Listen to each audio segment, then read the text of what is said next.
Hey, how we doing, people? Well, this is a very special one. I'm absolutely honoured because I have my good friend, Backyard Bullion, has travelled all the way down from somewhere. From somewhere. Thank you for not doxing me. Yeah. It's fine. I've driven a while. All the way from somewhere to be here in the actual Cobra's Den tonight, which for me is just a real honour. So welcome Backyard Bullion. How you doing, bro? I'm very well, my friend. Honoured to be here. I mean, you're saying honoured to have me here, but I just did a little 5-minute stream of your incredible den, and oh my god, like it's incredible. Oh, I was literally saying on the stream, I've been to some national mints that have less interesting setups. This is freaking awesome, mate. As I said to you when you walked in, for me, it's just such a pleasure to have the stuff out on display, because so many times we buy all this stuff for ourselves and we stick it in a safe. Hide it away, no one ever sees it. Never see it. Never see it. No, it's great. So what are we doing here today, bro? I think we're just going to have a precious metal ramble, aren't we? I think we are. We'll sell some things too. You've got some stuff to do, a few little auction bits on. Yeah, so we'll have a mini auction. Yeah. So we'll just have a bit of fun with a mini auction. And today what I'm going to do is anyone who's not a member of my auction, I will let you buy as well. All you have to do then is send me an email with your name and address so that I can send it to you. And the details of where to pay me are on the screen. As long as I get the payment, you will get the goods. And so Silverado, no, we haven't. Can you not hear us properly, Silverado? Oh, volume's a bit low. Where's your microphone?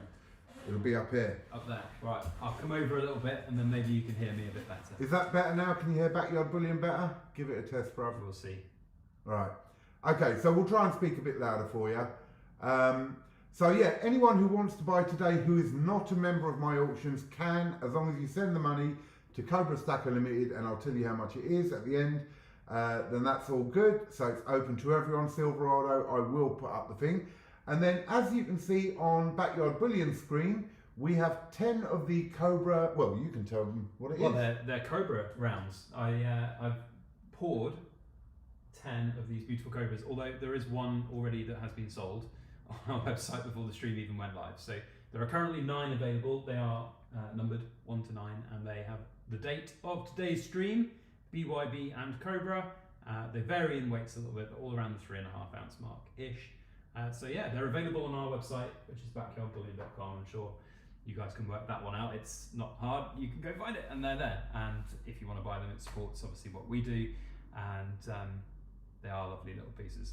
You've got a couple of these Cobras. I have. I've got one antiqued and one I asked you not to antique. No, I know. Me. Yes. And I just love it because it's much more shinier. It is. Nice. I'm a bit more. I guess I'm an antique man in that case because I like the antique versions quite a lot. So obviously, if you buy any of Backyard Bullion stuff, he will give you details of where to pay for that. So do not pay that into my account. Yes, because our accountants will actually shout at us. It's going to happen. So, but on our website, you can do the checkout through your cards, debit card, credit card, whatever you want, or bank transfer.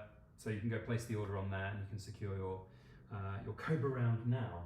And you probably don't know about this because we haven't talked about it, but I guess we can announce it now that we're going to do more of these streams. Aren't we?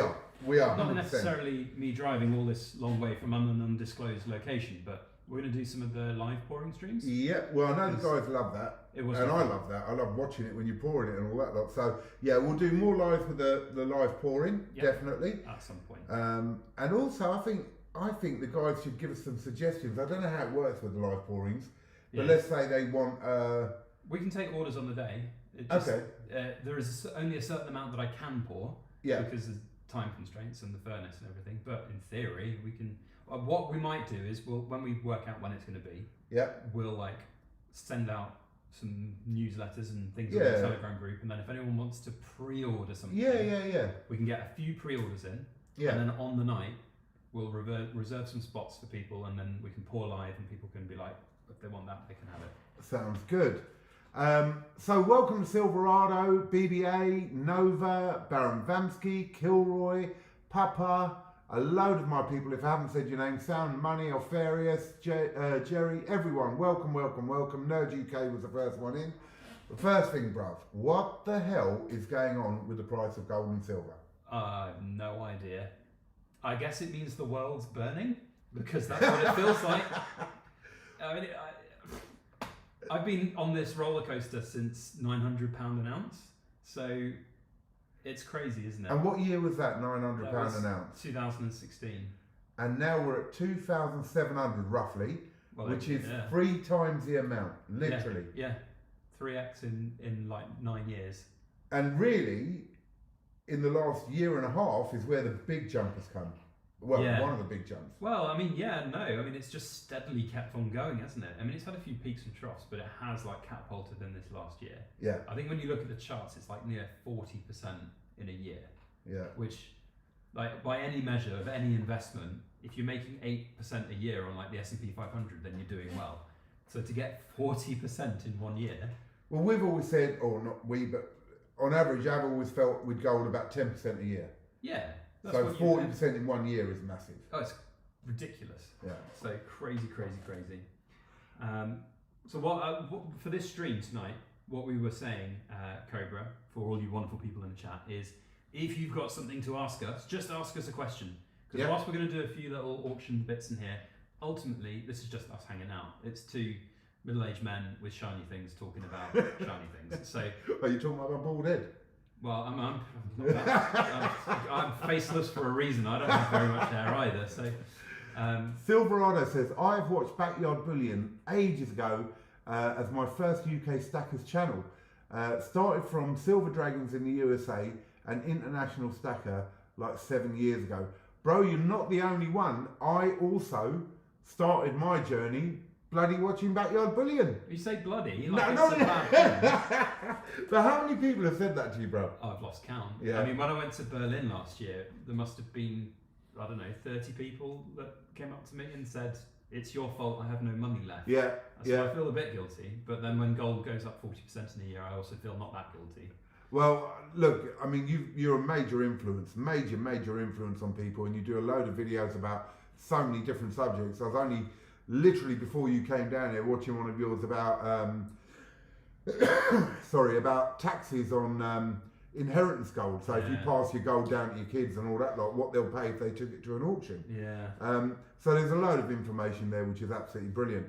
Going back to the price of gold, bruv, I think what is going on in America has a lot to do with it. The wars and all that we always know affects gold. Yeah. But America is looking at repricing their gold. Yes, they are. And I read somewhere that the LBMA is also thinking about doing like a digigold allocation as well. So there's a lot going on in the world of gold right now, and I think it's only going to get scarier. Yeah. And then you just look at the bigger geopolitical stuff that's happening in Poland today, and potentially more conflict might come out of this world, and you just think, honestly, anything could happen. Well, this is the thing. I talked to a couple of the guys, and I'm always looking at what's going on in the world. And most people who collect gold and silver collect it and stack it, and that's cool. But if you really start looking at the effects of certain things and what papers are being brought out by different governments, allowing them to use gold in certain ways or do things, that's when you really get a clearer picture on where the price of silver and gold is going up and down and why. And well, I think Kilroy says it right. So Kilroy was here says people are thinking about it the wrong way. By following and getting gold and silver, we have real money, and that is completely true. Because when you look at the cash that you've got in your bank account, how little it. I mean, you go out for a meal these days, Cobra, and it costs you 25 quid for a main course in a pub. Even more with the drink and 3-course meal. You're easy dropping £50 a head, and it's crazy how, and like half of that is just on the wages of the people making the food for you, if not more. And you just think about the way that money is right now. It's just crazy. So yeah, I'm fully down the rabbit hole of gold being that proper hedge of inflation and just protecting your money. Yeah, I was talking to Stack Collector earlier, and I was saying for me as a kid, like being Indian, we're taught about gold all the time, but more in a jewellery sense. You know, you must get gold, whole gold, but we all buy it in jewellery. And if the Indian sort of people sort of clicked onto bullion as a way of actually saving, though it works in jewellery, they pass it down, it goes up in value and all that lot, it would be amazing. But it's in the blood for me, taught it from a young age, and I've always stuck to that. But silver now, I mean, there's a lot going on with silver. Yeah, for sure. I just saw a question from Jerry saying, Backyard Bullion, are you still buying the £650 sovereigns? Well, I mean, the annoying thing is I've just embarked on this massive journey to try and get a date run of sovereigns, and I'm shy like 50 sovereigns. So over the course of the next decade, I'm going to have to probably buy quite a few sovereigns.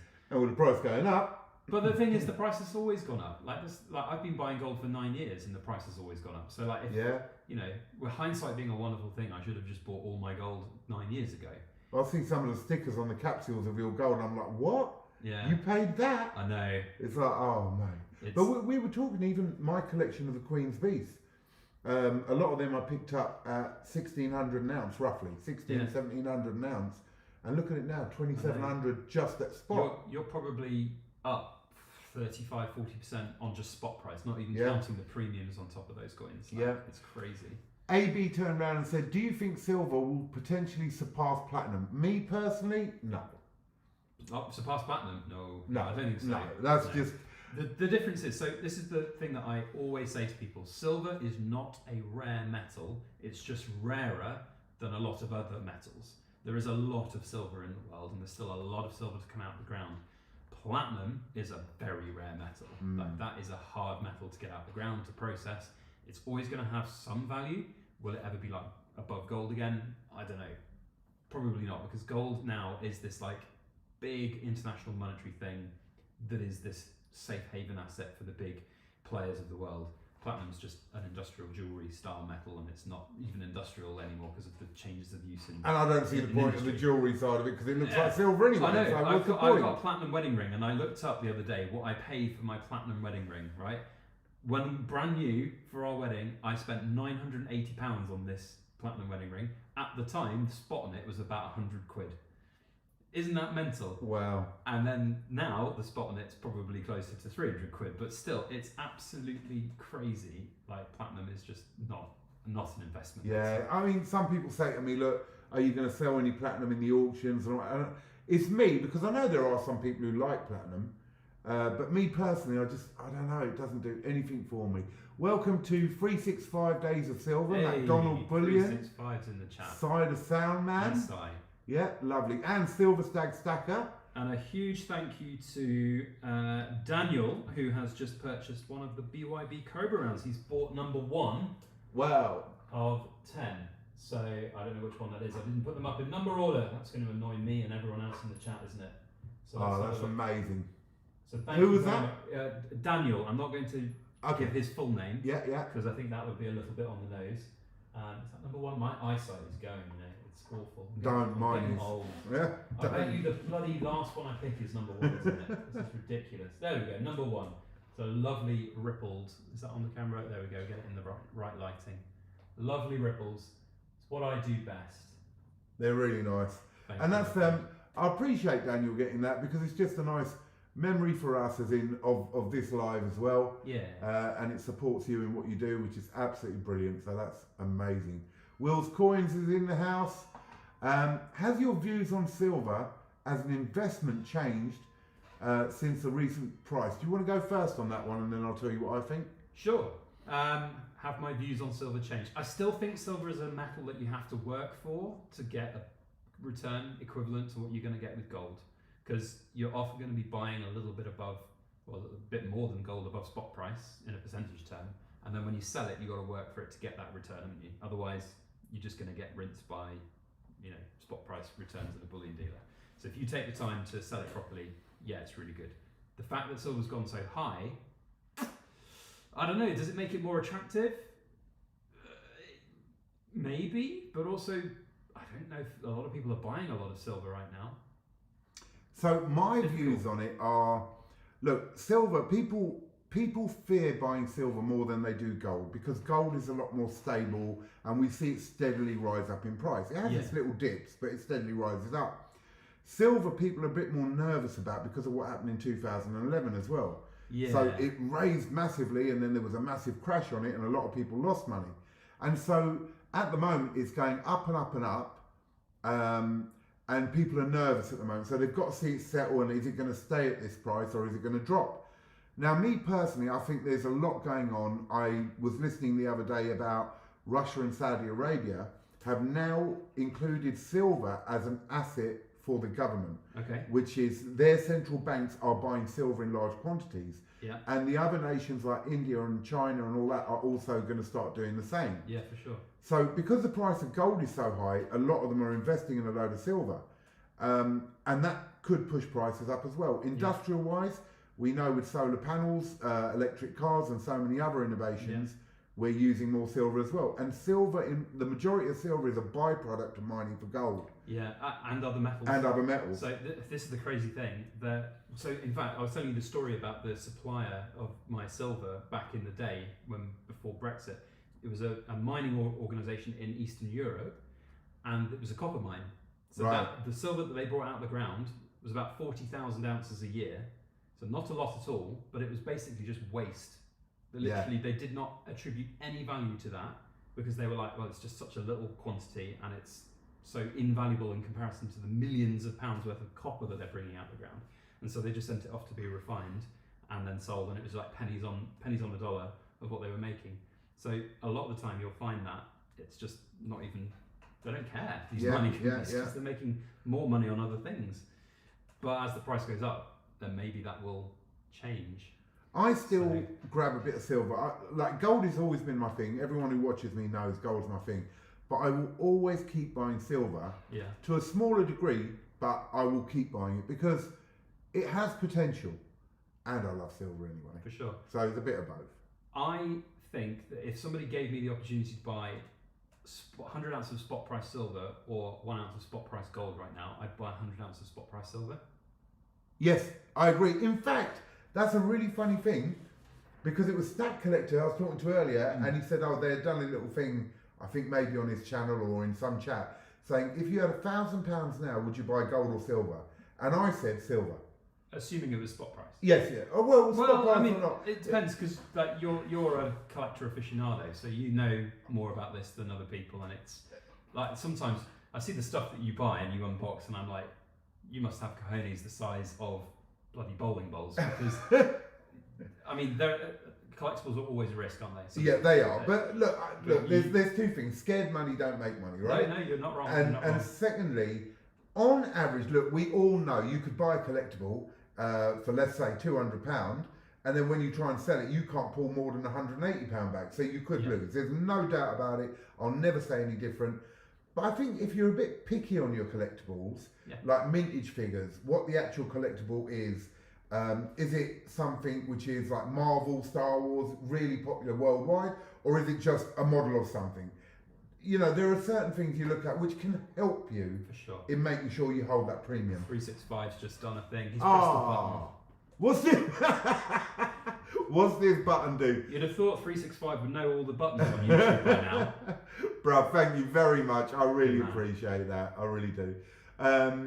Shiny Silver says, I would buy gold first, silver second, but a mix is good just in case there are any sudden... I agree, totally. Gold first, silver second, but a mix of both. Yeah. Totally agree with that. Yeah. And I'm just going to go back up the chat a little bit. And Silverado says, hypothetically, if you buy around 350 to 400 ounces of silver during the COVID dip, would you sell it now and take profits, or is it a strong hold? I'll tell a little bit of a story here. Right. So the week that COVID was locking the country down, silver dropped. It went massively down. It went to about £9 an ounce spot price for about a day. I got on the phone to my supplier in Estonia and I said, how much can I buy? And he said, well, I've got a lot of people wanting to buy right now, but I can put together 10 kilos worth for you of silver for my poured stuff. And he locked it in for me. At £9. Well, there was a small premium on it, so it was around about £10.50 an ounce when I got that in. And that was absolutely mental. But the crazy thing was I had to wait 8 months for it to be delivered. Bloody hell, why? Well, because everything locked down and the refineries locked down, his business locked down, the courier companies locked down. But he locked in that price. He locked it in, and I mean, it was one of those things where you just, am I ever going to get my silver? And he was like, it's going to come, but you just have to be waiting. And I was like, okay, that's okay. Hey, listen, I mean, it went back up. It did go back up. It went up quite quick after that, to be fair. Yeah. Well, during the lockdown, I remember a lot of new people came into the market with it. As in stacking and all that. I think out of boredom, if nothing else. Well, it's what took YouTube, made YouTube what it is today for silver and gold.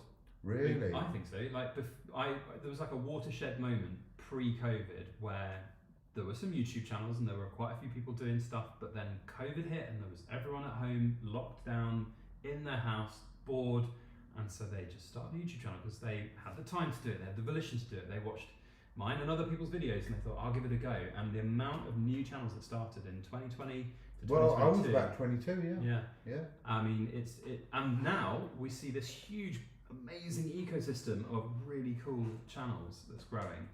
And I'll tell you what, the UK is representing as well, because the UK, it used to be just like me and a few other small channels in the UK, and now we have this like incredible community of content creators. It's grown massively. And like Stacker Socials, and it's just all of this incredible stuff that's going.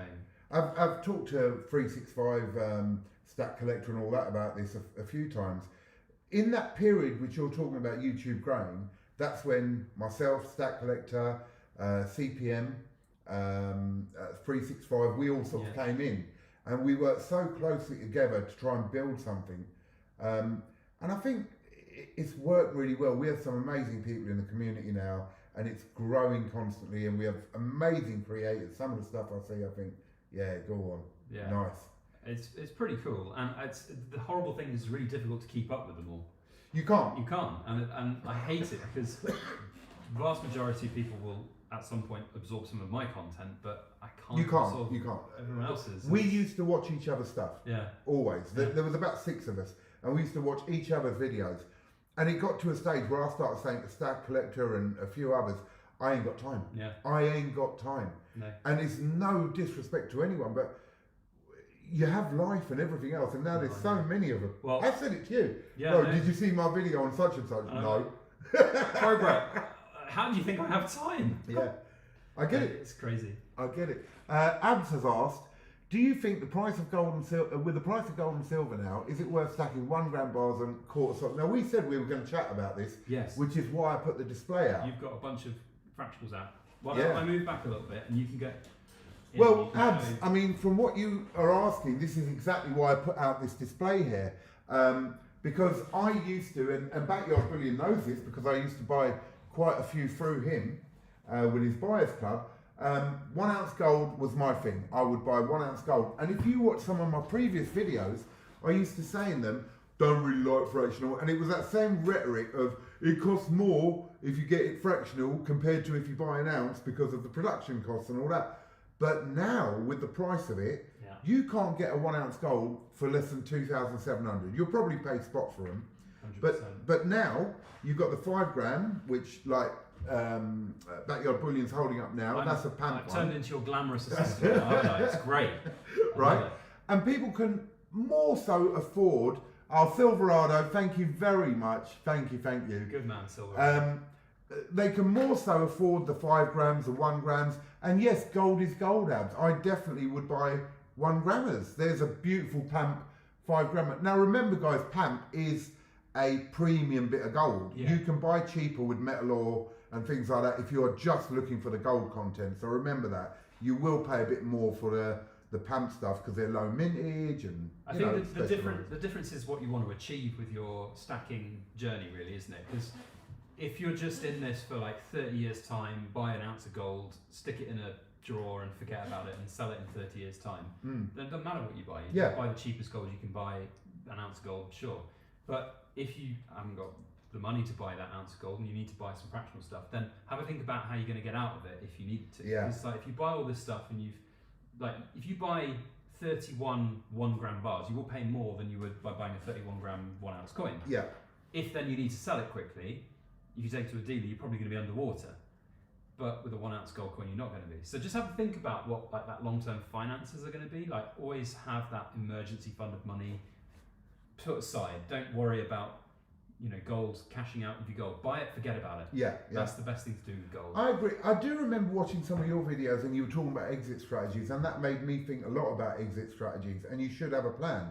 Now the thing is, we all talk about the dealers like Atkinson's and Chards and all that, which are great. I've got a lot of respect for them. But you will often get spot price or just under on silver, and sometimes a little bit over. But you've got to remember now, even within our community where it's grown so much, there are things like the Silver Forum, there are things like Stacker Social, there are things. where you will get your premium back. Yeah. Because you shouldn't always be scared of the premiums, because let's say you pay a few quid over for a certain thing, when you come to sell it to the community, they'll pay that percentage over. And that's where the buyers club for me came in, because whilst we don't necessarily get the full, but I mean it's hard work doing what you just described there. Yeah. Like, it's not easy. No. People think, oh, I can just go and sell something for X, Y, and Z, but buying from Joe blogs on the internet, You got to be careful. well, as well. you know, it's going to be difficult. So that's why I did the buyers clubs, try and help people do that. And look, you know, I never hid behind the fact that it was there for a little bit of a fee earning product for me. Yeah, It was yeah. a little, I never thought it would take off the way it did, and it got too big. But it was like, okay, well, we're actually helping people here, and the amount of people that gave me feedback going, you know, I've literally got like a few £1,000 more by doing this with you than I had going to Atkinson's or Chard's. That like made me feel real good. Yeah. And one I always remember one guy who was like selling to pay off the mortgage on his house, I think, raising a bunch of funds, and he got more in than he needed because of what we were doing and helping him with.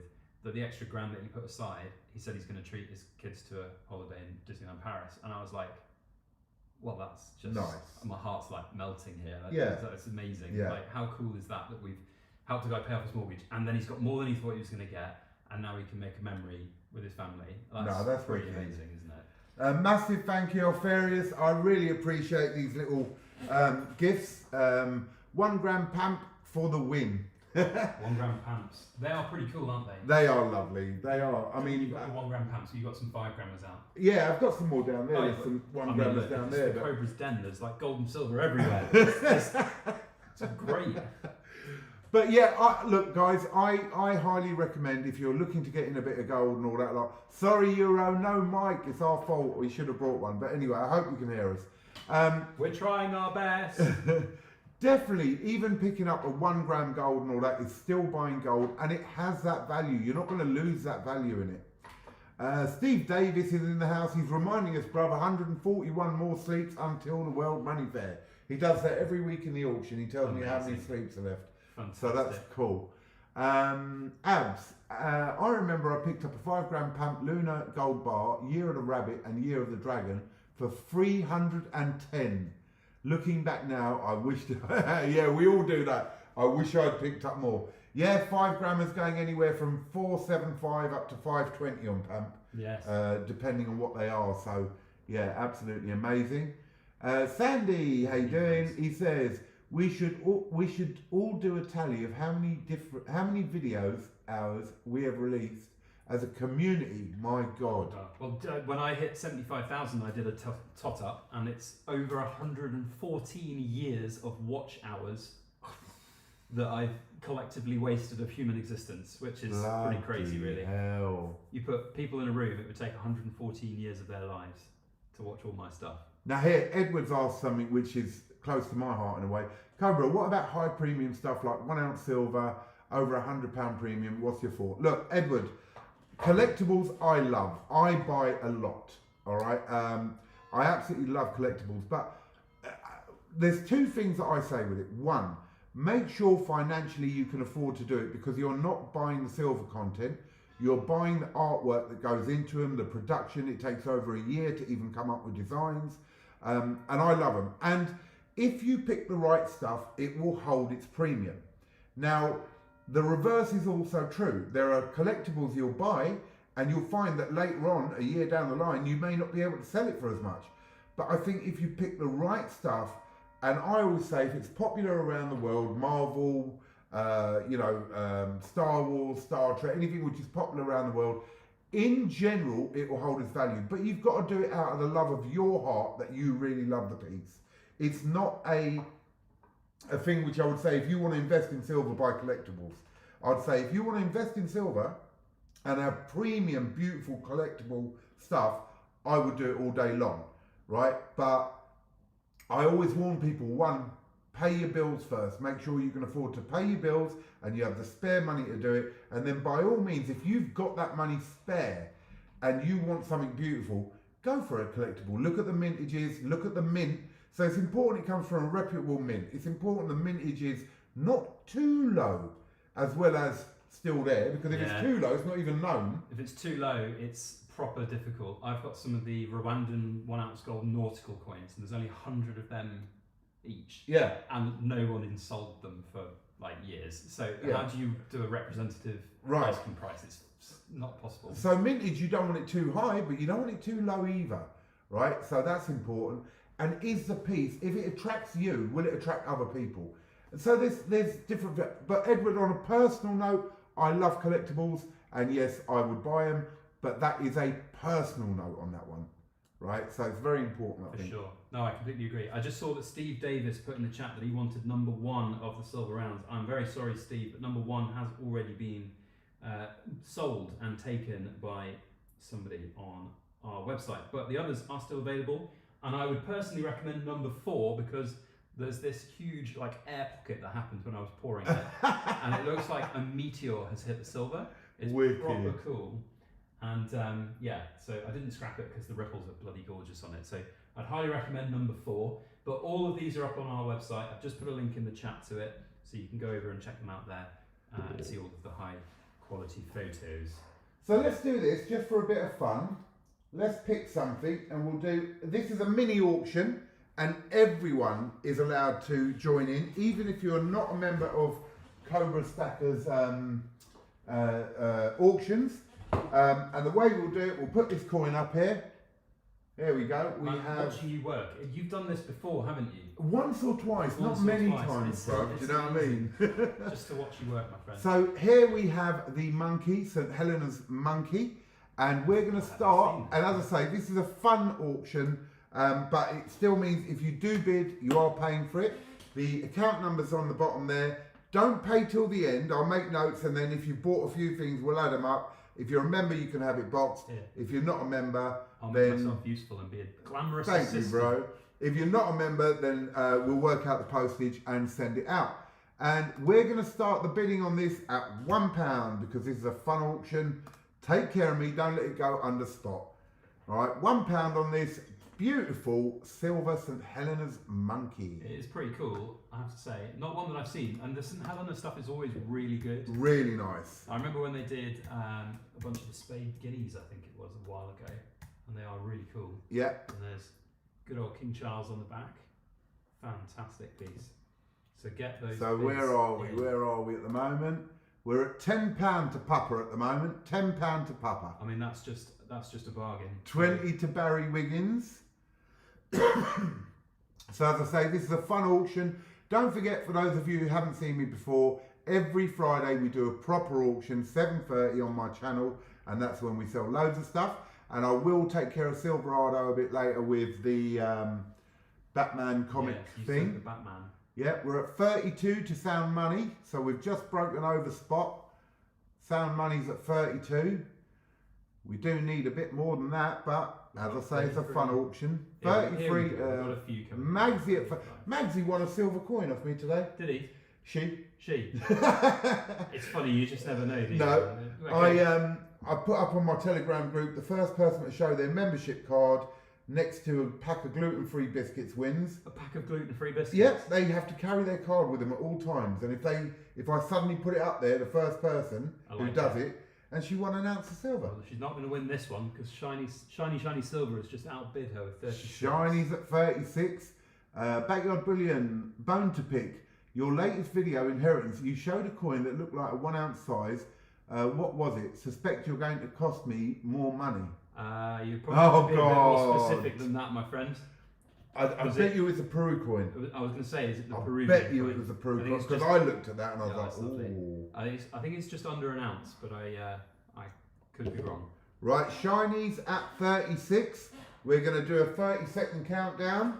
Will there be a sniper at the end of the auction? Let's see. 36 at the moment. I'm trying to get my stopwatch because Backyard Bullion nicked my other stopwatch. Yeah.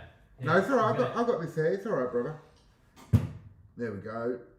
30-second countdown. Oh, he's doing it. Alright, press start. Boom. And we are at 38 at the moment. Shiny silver. Peru what? There was a Peru gold coin. Was that the one you were talking about, bro? It was lovely. but I don't know which one you're talking, or we don't know which one you're talking about. So There we were can't quite tell a few you. coins on the table. It was my it's my YouTube box that I keep. It's one of the few boxes I keep outside of secure storage. 5 seconds left on the clock. 38 quid for the monkey. And we are going once to shiny silver for 38. Going twice to shiny silver for 38. Third and final time to shiny silver for 38. Sold to shiny silver for 38. That's yours, brother. Fantastic. Well done.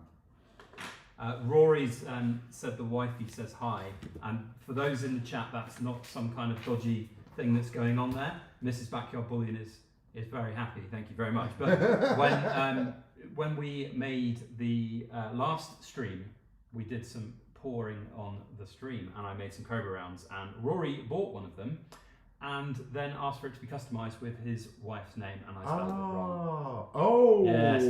I picked up the wrong stamp, I think, and I just got one of the letters wrong, and I restamped it for him, so it's all good. But yes, it is what it is. Oh, fair enough.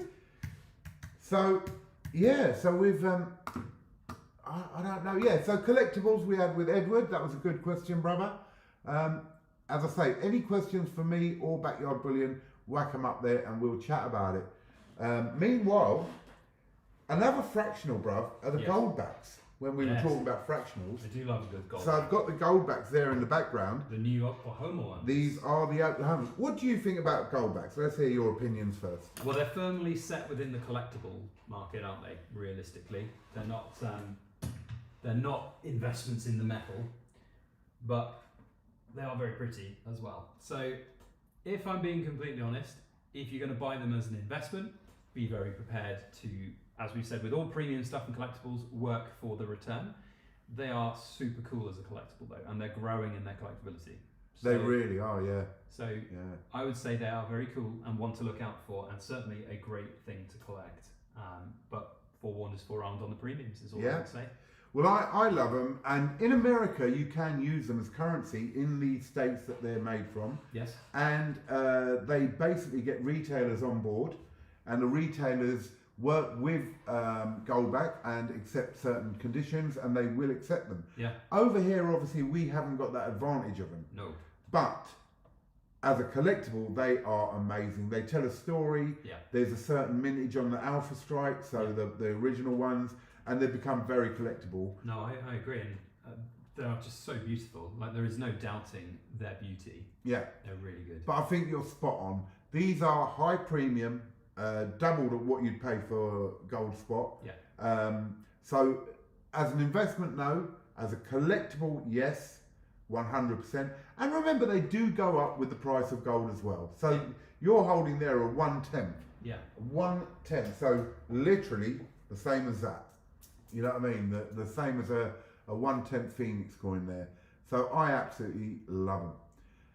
And well, I met the people in Berlin, and I think you did as well, didn't you? Yeah, For yeah. them. And they're just really passionate about what they do, Yeah. and they're really good with And they're understanding what the community likes and wants, and I think that was really cool. and they're increasing the states now massively. Yeah. I mean, I think there's eight states out now, and there's another one coming out soon. So yeah, I love them. Shiny says, should I send you an email for my details and then pay into your account, Cobra Stacker? Never bought from you before, so not sure how to do it. Shiny, so you have a choice. You are a member. I'll be putting up more stuff to see how you feel. You have an envelope already because you're a member, so I can put it in the envelope, and when you buy more, you can get it sent out, or you can get it sent today. What I would say right now, send me an email with your details for sure, and then just hold on till the end of the stream, and I'll give you a total, and you can tell me whether you want it posted or boxed, and then we'll work it out from there. So yeah, definitely send me the email, brother, and then at the end I'll tell you how much it is in total with postage or boxed, and we'll sort it out like that. So yeah, I love the Goldbacks. I got the whole set there of the Oklahomas. I've got the whole set of the Floridas. There's another one coming out, but a whole set is over $1,000. Yeah, I know. You know what I mean? It's a Yeah. lot of money. It's a No, lot it of is, money. but as I said, you're a collectible aficionado, so I have no problem with collectibles. I've been collecting for a long time of various different things, so I've got some stuff that's way over those kind of premiums. So, you know, it is what it is. Yeah. Silverado says, could buy a bankroll of them Goldbacks back in the day at spot. Pulled out and regret it now. Oh, mate, at spot. Wow, that would have been. I mean, there's nothing better than just a whole handful of those Yeah, Goldbacks. you picked up a wad earlier. Oh, they are so good. They're so good. No, there's no doubting they are.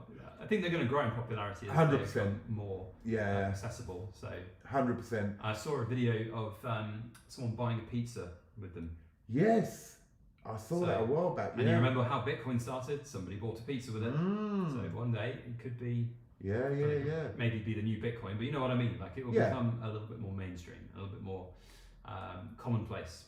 So, it's a nice thing. Talking about Bitcoin and all that lot. Yes. So there was 2 papers released in America recently, allowing America to increase the price of their gold, because obviously what they've got in vault at the moment is valued at $42 an ounce, which is an absolute joke. Yes. So they need to revalue it realistically anyway. But a lot of people are saying, well, if they revalue it, they could put it towards their national debt. The paper is allowing them to revalue, to use that extra money to buy Bitcoin as an asset for the American holdings, asset holdings. That was very interesting. I mean, the thing with Bitcoin, for my whole tenure of doing YouTube, is that people have gone, buy Bitcoin. And I've always been in the past, well, it's just numbers on a screen. It doesn't mean anything. It's the lights go out and the internet goes off. You're buggered. But you can't ignore it now in this 21st century, in 2025, or even earlier, 2021. It's just mainstream now, and it's so accessible than everyone really thinks. You can get it on your phone, on Coinbase apps, whatever. It's just super easy. So you're right, bro. Look, a couple of years ago, I was in the same boat as you, where I thought, well, Bitcoin. No, there's a big risk to it. You know, we've got cyber attacks all the time going on. If a country really wanted to hit another country, they'd cyber attack it. What happens to your Bitcoin? But there are ways to keep it safe on cold storage things and all that sort of stuff. And if the countries are looking at investing in it as an asset, they must know something. Yeah. Because they are not going to do that unless they feel they can do something with it. So I think it proves that it's not going to go away. Like there are a lot of different cryptocurrencies, and there are a lot of horror stories of rug pulls. Essentially just scams. But the big utility kind of cryptocurrencies, Ethereum, the Bitcoins, the Ethers, the Solanas, those kind of things, they have actual utility in the real world, and those aren't going anywhere. So it will be interesting to see where it goes. So what we got? Sandy says. They're bringing out a debit card you can use for vaulting Goldbacks in the States. Wow. Well, there was a company, I think it still exists, called Glint, I want to say, which is basically a Goldback debit card. So you buy gold on your account, and then you have a debit card which you can then spend in shops. It's sort of backed by MasterCard, I think. I remember doing a video about it because their whole system went down for like 3 days when there was like some serious bankruptcy related questions about the organisation, and then it mysteriously resolved itself and got back to normal. So my concern on all those kind of things is, well, just what happens if it disappears? I agree. And like, I suppose we've got the same worry of money in our bank at the moment, though. Your money in the bank ain't safe either. No, it's really not. Know what I mean? Can you grab me the 3 Goldback? Yes. And then I can demonstrate when we said about collectability. So an average Goldback in the UK will sell for £8 to £10, right, per Goldback. So a 3 Goldback, in essence, should sell for between £24 and £30. But this is where we show you how collectible these things are. This is a 3 Goldback from Oklahoma. Only 4,000 were made, and it was graded. And that was, I think that cost me £235 for a 3 Goldback. So that shows you that it's not only about the gold content on these, it's the collectability. And I've also got a list which tells you which are alphas and what the mintages are and all that. And people will look for those certain ones. So I just thought I'd show you that as well. Mate, it's pretty crazy. I mean, there are collectible things all over the place. You've had plenty of your collectible unboxings go well. You hit the jackpot on that one that you had as well. Oh my God! Yeah. With the gold quarter, Yeah, $20,000. yeah, mad, Mad. crazy. Mad. And then like the proof coin jackpot that I've got is the 1 ounce completer proof in Yeah. the PF70, which I saw it go at auction for nearly 10 grand the other week. And what did you pay for it? 2,300. There you go. Plus maybe 50 quid for grading. You know, it's There you go. absolutely And mental. again, we are not saying for 1 minute that all collectibles are going to No. do that. So don't go out because getting collectibles thinking you're going to make grand. it's simple human nature, unfortunately, that we do this, isn't it? We talk about the wins, you don't talk about the losses. Yeah. Should we talk about the Monarch series from the Oh, you were really happy with that, weren't you? I was loving it, yeah. Go on, tell them what happened. Well, they cancelled it halfway through. It's the incomplete Monarch series. Maybe some of them will be really valuable because people just got fed up and sold them then. No. No? Have you seen the prices on eBay lately? Are they bad? They're not very good. No, about half the price that you paid for them. I know you were gutted about that. I was never collecting them as a monetary investment, but the fact that they cancelled it just absolutely shot them in the foot for them ever having any chance of even getting what the price you paid for them was. Well, the thing is, it put doubt in people's minds about series they bring out. Yeah. So, for instance, why would you bother? Yeah, I was collecting the Tudor Beast 1 ounce golds.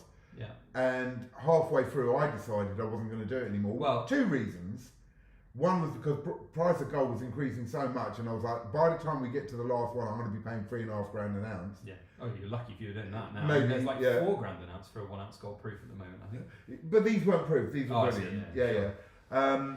And 2, what if they stop it in the middle of it? Yeah. So here's an interesting thing that I haven't really talked about on my channel because, well, I can kind of half talk about it now because the person has now left the ROM in. But for a while, I had a whistleblower Yeah. who was feeding me some information.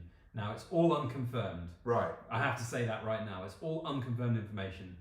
But they gave me a whistleblower heads up that some coin series were on the chopping block and the Tudor Beast was on the chopping block. And then it was decided that they weren't going to cancel it. I swear, if they had cancelled that, they would have Because pissed they off a would've- lot They of would've- people. So they cancelled the Monarchs and they knew they were going to piss some people off. If they cancelled the Tudor Beasts, they would have absolutely thrown the baby out of the bathwater. Like Yeah. proper Oh, that would have been pissed the off end for any collectors to ever buy from the Raw Mint again. Yeah. So crazy times. Yeah. Right, I need to do something for Silverado Okay. because Yes. I know he was really interested. You caught the eye of the Batman and really wanted it. Here we go, Silverado and anyone else, because it is an auction, is the Batman. The Batman. And I'll show you the back. And it tells you it is 1 ounce of silver. It is a collectible, proof like 250 in the world, multicolour print, and it is a silver foil of 1 ounce. So there you go. That will go up on auction. I don't even know if I've got a stand which can hold this. I'll be your glamorous assistant. Come on in. That's what I'm here for. There you go. Nice little piece there. Little piece, it's bloody A4 size. But it's, I mean, so it is actually silver. It is actual silver, You can yes. see that the border there is the silvery bits. Yeah. And it's proper nice, proper cool. And if you're a comic fan and a Batman fan, then that is a must-have. So we'll start the bidding on that at 120. 120.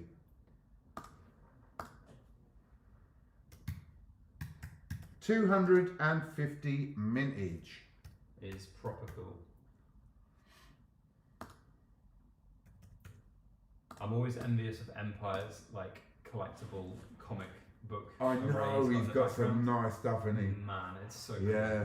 He's proper got that little kid's den going, hasn't he? 120. Really, really cool artwork. Jerry says, if the power goes down and the internet goes down, you can't shop in Tesco's. That's very true, Jerry. Yeah, you're not wrong. You're not wrong. That's very true. Silverado, we have put the piece up that you wanted. Oh, Future Investments. How you doing, brother? Future Investments is in the house. Fantastic, good man. So I'm starting the bidding at this at 120. Louise Wawa, how are you, hon? I hope you're getting better. It's good to see you here. Really, really good. So that's the Batman comic at 120. I put it up for Silverado, but it looks like he doesn't want it. So Maybe not. I mean, look, again, it's premium items. Yes. And so this is a passion piece. If you love Batman, then this is going to be for you. absolutely, it's not It's for not everyone. for everyone. I love it, but just can't do it at the moment. No, don't apologise, Silverado. You'll find out with me, I don't push anything on anyone. And I totally understand. It is more important to pay your bills and keep on top of stuff than to buy this stuff. And Silverado, I always have stuff available. So later on in life, when things are a bit better maybe, and you want to come and join us, you can always join us and just chat. So we'll put that down. We'll leave that alone. What I will say is, like, Cobra is one of the really good ones when it comes to auctions. So there are plenty of people who do auctions at the moment on many different platforms. Yeah. And there are, I would count on like one hand the number of people who are like you, who just are really good at their auctions and don't hype things up and don't. Thank you. You know, they don't push people like you said. You're not sitting here pushy selly, and I've never been pushy selly either. No. Like, I just don't. If people want to buy something, they buy something. Yeah. And then that's the decision they make, and that's what we do. And this is it. It's the whole thing, as I say, started with me as a hobby, not even selling. And people were like, where did you get that? Can you get me one? And now I started the auctions and it grew from there. Yeah. But I'll always emphasise the point that, look, only if you have the money. Don't go out 100%. spending money. There's always stuff available. You'll always see it again once in a while. Just don't panic over it. Yeah. Don't panic and don't, 100%. oh, I've got to get it now. You don't. And I've seen various different auctions throughout the years of even things like poured silver being auctioned from various different people, and the hype is real. Like that, unfortunately, it's really horrible. And I get, like, sometimes you want to support the creators. Yeah. And there's nothing wrong with that. Like, Yeah. I'm not saying that those creators are doing anything wrong. No. But when the cold light of day shines on the next morning and you've paid, like, I've genuinely seen someone pay £500 an ounce for ounces of poured silver because they like the creator. And okay, you like the creator, but as an investment decision, so you can't countenance it. And look, can I say something about poured silver? And you might not like me for saying this, right? No, listen, don't go for it. Poured silver, I believe, is again a thing that you like. If you like the poured silver, you'd buy it, right? 100%. The artwork that the creator's made, or he's come up with something really special and all that lot. But poured silver is like collectibles, I feel. 100%. That it's not a investment piece. You are paying more for the time of the person who's made it, the effort they've gone to, the creations they come up with, and there are some beautiful ones, so don't get me wrong, I'm not sort of saying it's not good, but it's a personal thing, right? I take absolutely no offence. Wicked. The thing on my channel, I pour silver, and it's part of my business, and I sell a lot of silver every year from poured silver side of things, but can you tell me, and you don't watch every single one of my videos, but can you tell me how many videos of mine that I have poured silver out on Not saying, many. buy my poured silver? Very rare, if any. I think the only times I see that is more for Silver Forum, when you do their bars and you say, we've got the new bars out. Yeah, we have like an announcement when we do a big project release, or like tonight when we've got these ones out here, I'll mention them a few times, but like, if people buy them, they buy them. If they don't, they don't. And I don't live or die by that. No. So. And that's what I like again. That's a good thing. You have to understand whether it be bullion, gold, silver, what you're buying and why you're buying it. Yeah. So I don't know if 365 is still in the chat. He might be. I haven't seen him mention anything, but he said a great thing. Because he's bought a fair bit of my poured silver in the time, showed his support for the channel, and he said a lovely thing, which is like, backyard bullion is like an old pub. If you don't use it, you might lose it. Yeah. I thought that was really nice. He was like, he just wanted to show some support, so he bought a few pieces. Wicked. And he was, he's still in the chat, fantastic. And I always remember that, my friend. Like, that's such a true thing, though. And I always like to think that. And on that note, I will just shout out my old mentor, Hi-Ho Silver, Bunker Bullion in America, who's recovering from cancer surgeries and cancer, and he's doing really well. And I saw that he's got a 10-year anniversary this year. Right? 10-year anniversary. And like, I remember watching videos of him and turning to my wife and going, I'm gonna buy a blowtorch and melt some silver, and the biggest raised eyebrow that you'll ever see come on her face. But he's doing his 10-year anniversary, and I just reached out to him on Instagram and said, mate, I have to buy something. Make me a 10-ounce special.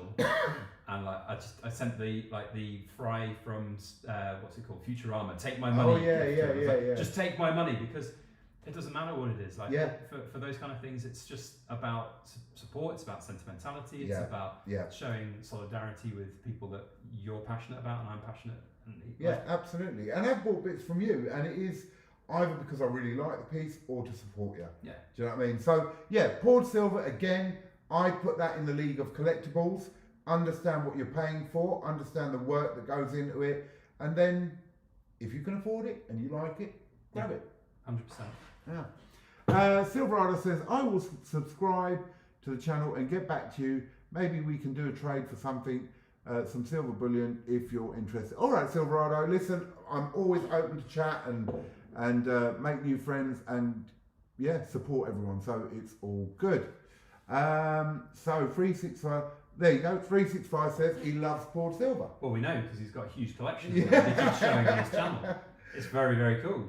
And this is what I mean. It's an individual thing, right? Yeah. Oh, 100%. Like, you know, everybody's different in their stacking journey, which is the most amazing thing about this journey, I think. Yeah. Like, you can have only so many Britannias, I think, in your life. Yeah, and yeah. You'd get at some bored point pretty you just quick. get really, really bored of them. Yeah. But if you've got like a foundation stack of your investment portfolio, and then you want to just enjoy a bit more of it, Yeah. then that's something that's really cool. And if we're talking about enjoyment, I think that's like one of the most important things in life, because life's too short. And like, if you enjoy something and you've bought something and it gives you some pride and pleasure, and perhaps it inspires you to do other things, or inspires you to make your own channel on YouTube, Yeah. anything can happen in this world. Like, I look back and like I just said, turned to my wife and said, I'm going to buy a blowtorch and melt some silver. She raised her eyebrow at me. Yeah. And I sometimes will remind her of that moment and say, can you believe where we are today? And it changed your life, didn't it? 100% Because you were in a job. I was half in a job. I'd already quit my job. I had some mental health stuff going on. Not anything super serious, but I was unhappy and I was a shit person basically, and I was not a nice person to be around. And it was worked out from my head and from my wife's head that it was because of my work, Right. and because I was putting too much energy into that and not getting the results I wanted, and I hated it. Yeah. So I quit doing that, and then I tried to do self-employed version of what I was doing before, but I didn't have enough time to fill my week. Right. So I started this hobby, and then this hobby was the thing that I was passionate about beyond anything else. Yeah. And about 6 months in, so I started in 2016, July 2016 was like the first videos I did.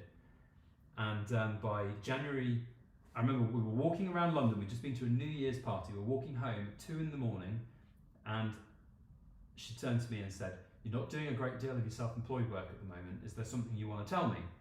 And I went, yeah, I think I can do this for a living, like a proper business.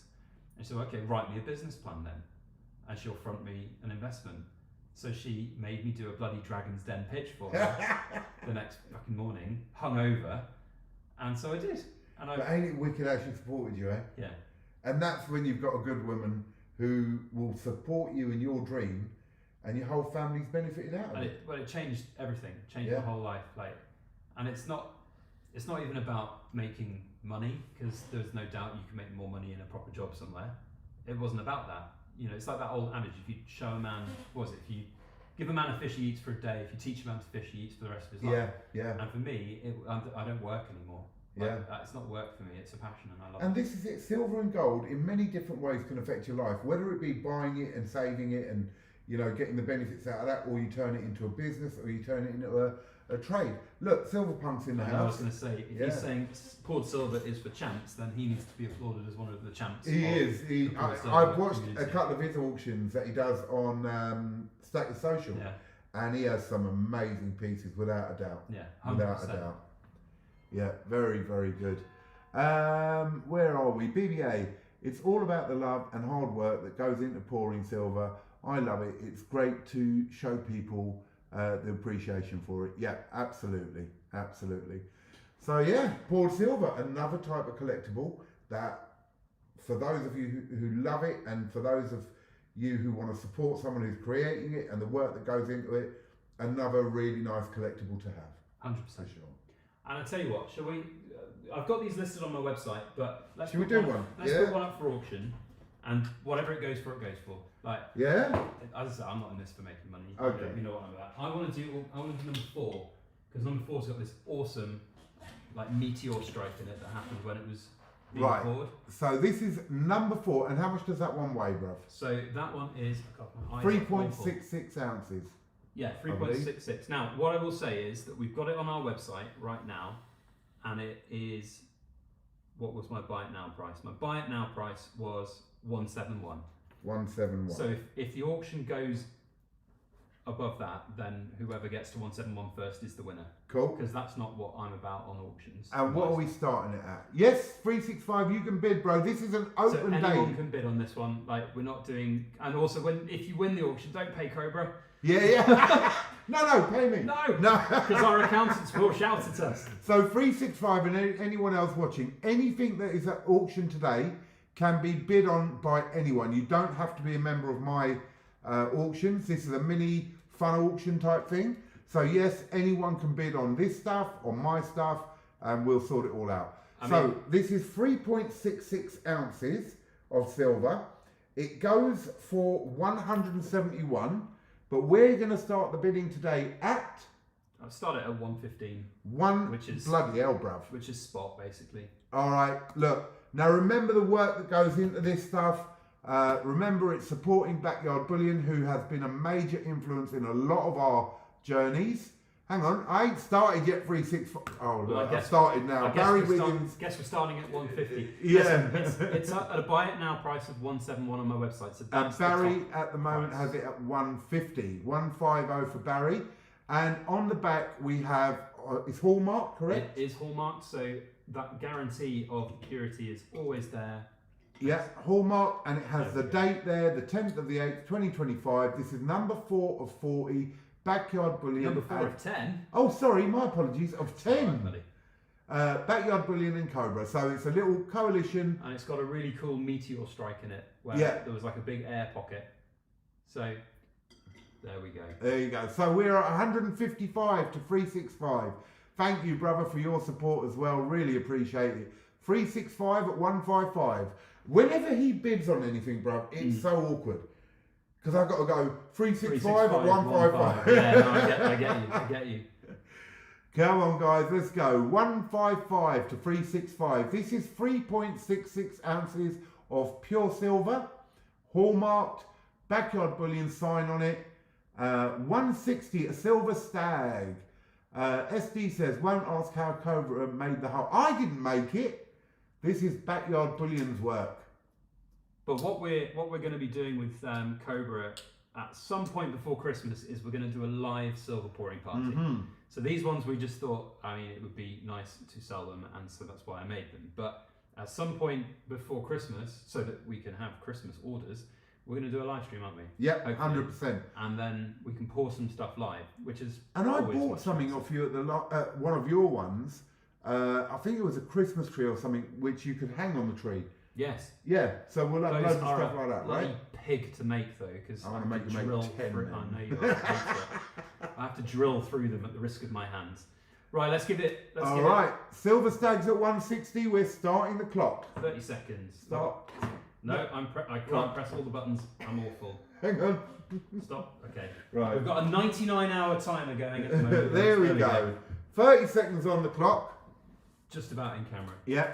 We're at 160, guys. 160. This is 3.66 ounces of pure silver, hallmark. Turn it round, bro, so they can see the Cobra. Cobra. Yeah, there you go.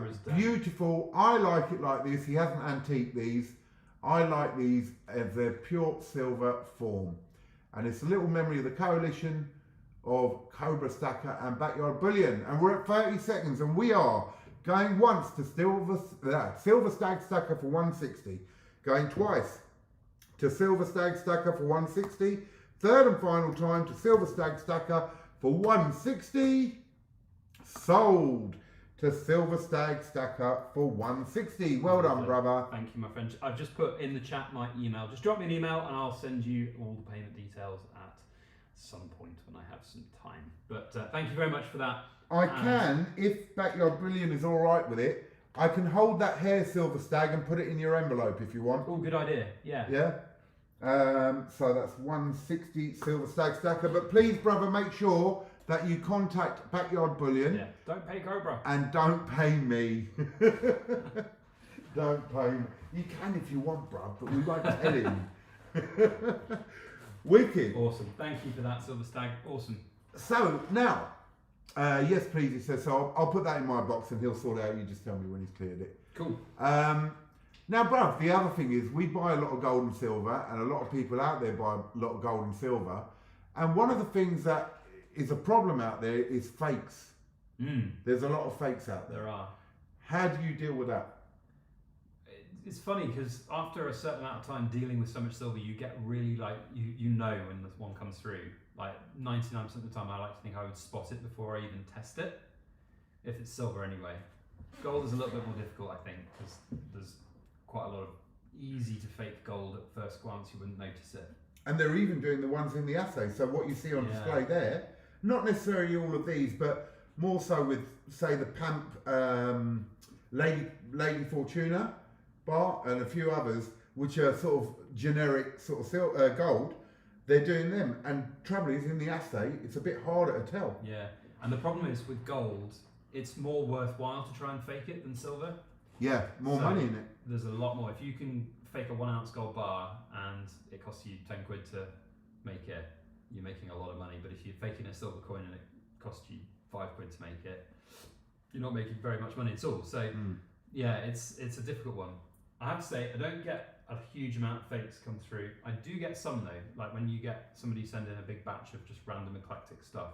I've had a few come through where they're just, there's a few that slips through the net. Yeah. For whatever reason, wherever they bought them, eBay or whatever it might be. Yeah. And people are just none the wiser, unfortunately. So it'd be a bit annoying for some people. Look, Robot says someone was selling fake assay bars on Whatnot, but they were magnetic. Fantastic. So there you go. There That's a point that if you don't know, I think you've done videos on it. I've done videos on it. Gold is not magnetic, nor is silver. No. Listen. You're a big champion of the Sigma machine. Love Sigma and the Trusty Metrics guys. Obviously, they're sponsoring our channel, and we're brand ambassadors for them. They're great bits of kit. Yeah. But if you're just buying the odd bit of silver coinage, a few ounces here and there, you don't need to spend £1,000 on a machine. You don't need to spend £2.5 grand on the biggest machine. But if you're buying gold, I think they're worth their weight in gold. If I'm being honest, those machines are so good. 100%. Edward has said, how much gold and silver you guys reckon you need to have a Sigma machine? I think silver, if you're just buying the odd coin here and there and all that sort of stuff, you don't really need a Sigma for that. No. And if you're buying it from reputable people, then you don't need it for that. I think when it comes to gold, especially if you're buying on secondary market, you only need to find a few bits of gold and you've covered your cost. Yeah. So when it comes to gold, I would say if you're buying gold, say once a month, then probably get a Sigma. Right? Yeah, so there was a really interesting thread that happened on the Silver Forum the other day. There was a chap who put up a wanted ad for a second-hand Sigma machine, basically. He wanted to upgrade from the original to one of the bigger models. Yeah. And his reasoning was that he's changing what he's stacking from gold sovereigns to something a little bit more difficult to test, like silver bars in assays and collectibles and things like that. And of course, there are a lot more of those faked than there are gold sovereigns. So he was looking for something that's a little bit more appropriate for him. Yeah. And I think that's it's a good indication that if you've got something that's good for one thing, maybe you need the next step up for different types of things you're buying. For sure. So, Welcome to Benson. Benson Coins is in the house. That's. Would you need a Sigma even if buying from Atkinson's and Shards? Do they test? So Atkinson's, I can talk more for Shards. Maybe you can talk about Atkinson's. I have been to Shards and I have seen their whole operation. They have some amazing machines, and everything that comes to them, which they're buying from secondary market, they test all of it. And they have to do that at the point of payment or even before they pay to make sure they're not paying for something which is fake. So I know Charles do, and I'm sure Atkinson's do, but maybe you'll know more about that. Atkinson's do as well, Yeah. So I think Charles and Atkinson are very reliable and decent, and I don't think Alferis you'd have a problem there. It would be great to see some custom gold pours, even if they were tiny. Yes. Well, I yes, that's yes, they would. So, Blistering Barnacles, the problem with pouring gold is that it's so bloody expensive. And I'll do a little comparison. So, if you have a 100-gram bar, I'm good, thanks. If you have a 100-gram bar of silver, we all know what that is at the moment. About 100 grams is about, spot price is around £100 at the moment. If this was made of gold, it would weigh about 1.8 times as much. So it would weigh about 180 grams. The same size would be about 180 grams. And 180 grams of gold. A lot of money. That's like 12 grand. Yeah. So you can instantly see there's a problem there. If I pour 100 gram into that mold of gold, I'm going to first of all need about 180 grams. And then to sell it, I need to find one buyer who's willing to shell out nearly 12 grand for. And is it harder to do little, say, 1 gram bars poured? So I do make some 1 gram and 1/10 ounce pieces. Right. And what we do for those is we have basically a large oven, and you have the gold in situ, and you basically just put 1 gram of gold in a tiny little rectangular mold. You put a lid on top of it, it melts down in the oven, and then you have to like hammer it into the shape. So it's a pain in the arse. It takes a lot of effort and energy. And then with the cost obviously because of the effort and all that lot. Well, then I have to have a bit of premium on it. So when we do these 1 gram gold, I hallmark them as well, which is an added cost on each piece, which is works at about £2.50 per little 1 gram bar that I hallmark. So there's the cost of gold, which is like £82 for just the gold, but you never pay £82 on fractional like gold grain. You pay a little bit more. So it's like £85 for the gold basically. Then £3 odd for the hallmarking. Then there's my labour, there's the cost of the oven that I've had to buy, the overheads of that. So yeah, I mean, it all adds up. And when you do the maths, and you know, if I'm selling them, so at the moment I've got a batch of them that will be going up in about 2 weeks' time, and the RRP based on gold price right now will be about £115. And for that, it means I end up making about £10 to £15 a gram, which is a fair wage considering each one has probably taken me around about 45 minutes worth of labour to make. Well, if I put up a little post in my Telegram group, we'll see how many people want it, and if there's a load, maybe we can do a little order with it. Yeah, no, that's fine. When we get there, we'll sort it out. So yeah, it's crazy. So Robot says, Benson says, but I've nearly done that before. Okay, I'm not sure what that was. Question for both. Would you, if you had the money, buy an ounce of gold or buy smaller pieces of gold that adds up to an ounce? Benson, we were chatting about this a bit earlier. So back in the day, let's say about 2 years ago, I used to only buy ounces of gold. That was my thing. It was 1 ounce coins. That's what I would buy, or 1 ounce bars. Now my whole thing has changed. I was talking to Backyard Bullion about this earlier. I now won't buy any more 1 ounces. The only ones I'll buy 1 ounce are these dragons. Hang on, if I can get one. Yeah, so I'll still buy these, but I only have to buy 1 a year to keep up with the collection. But otherwise, me personally now, I go for 1/10, sovereigns, quarters, 5 grammers and 1 grammers. So yes, I now, even me, will go only to fractional rather than 1 ounces. And I know you've changed what you do, bro, because you're now sovereigns. You're going hardcore on sovereigns, right? I am, and I'm just looking at this. You'll buy these if they come out again, wouldn't you? Yeah, well, that's different. That's a Queen's Beast. Everyone knows Queen's Beast. I'm a sucker for. I know. I can't help it. Yeah, no, I've basically liquidated the vast majority of my 1 ounce gold and above, and bought sovereigns with it. Yeah. Because I just think they're much more versatile, and there is also the insurance question when you're posting them these days. That was a good point. You mentioned that to me earlier. So when we send by special delivery, we're only insured up to 2,500. And if you send something worth more than that, even though you may think, well, I'll just get the 2,500 back, it don't matter if I lose 100 or so, you actually lose a whole lot, right? Because in theory, and like, I never trust insurance. No. Like, I've never trusted insurance in my life, and it always feels bad to like say you're going to be 100% covered when you know that any insurance company is just going to find any excuse not to pay out. Yeah. And if you declare, falsely, then that's fraud. So you have to declare honestly, and you say, well, it's a 1 ounce gold coin, and they go, hang on, a 1 ounce gold coin is worth £2,700. So you have, gone over the thing anyway. T&Cs, so we're not going to pay it. That's what I think would happen. Yeah, and it's possible. And I've not. So the thing with special delivery is it's a very good service. Like, I've probably sent 5,000 special delivery parcels in my lifetime. Yeah. And I've never had one go fully missing where I've had to make a claim. I've had a few squeaky bumhole moments where things have gone to Northern Ireland. I can't remember what it's called now, like the secure centre in Northern Ireland. Yeah. That they think they've got bombs in.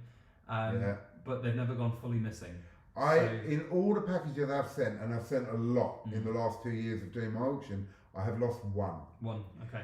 It was about £375 worth, and I refunded the customer immediately, and then thought I'll go after the Royal Mint for the Royal Mail, for the recovery of it, and then was just too lazy and didn't even bother. So I just I wrote it off. Oh my god!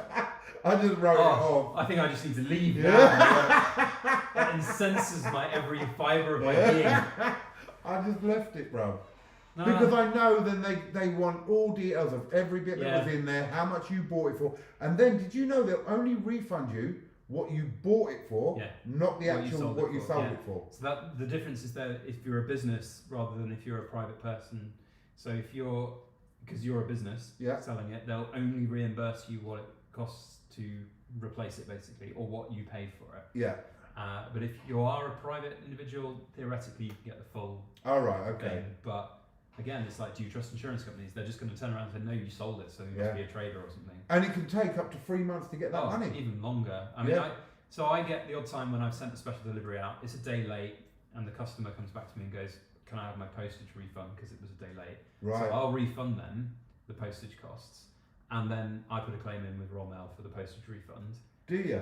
Well, I mean, otherwise I'm out of pocket, aren't I? Yeah, no, I know, but... but it takes like 6 weeks to 8 weeks to and get that's a check why I sometimes. can't be bothered. I know. And they love that, you know. I've got a little spreadsheet, but I love to complain. Yeah. I do like a good complain. I do. If you've watched my channel for a second, you'll know that I like a good moan. So. Well, you've done some good complaints to the Royal Mint. Well, which has been brilliant. It's fallen on deaf ears, I think, by most accounts. Papa says, Backyard Bullion made a good video on 1 ounce to sovs. Yeah, I saw that. Loads of sovereigns you got. Yeah. Trading in a load of your 1 ounces. Yeah. That was quite amazing. I don't get to see the giant treasure chest as often as I like because I put it into the storage box. I want to talk to you about that, right? So I was talking to someone about this the other day. Obviously, a storage box in a bank or wherever is a very good thing. Yeah. But I have one thing about it. Like we said, if the internet went down or whatever, you know, you lose your stuff. I'm not saying you lose it, but look what happened in COVID. Yeah. Could you get to your safety deposit box? I didn't have a safety deposit box at the time of COVID, but what I did have. But interesting, what I did have is I had 2 ounces of gold ordered with Hatton Garden Metals in London 2 days before COVID lockdown hit, because I was like, I can see where this is going, and I'm going to put some money into gold. And they then didn't deliver it for 4 months. Yeah. And I couldn't go in and get it because they were closed, and I couldn't sell it to them because they were closed.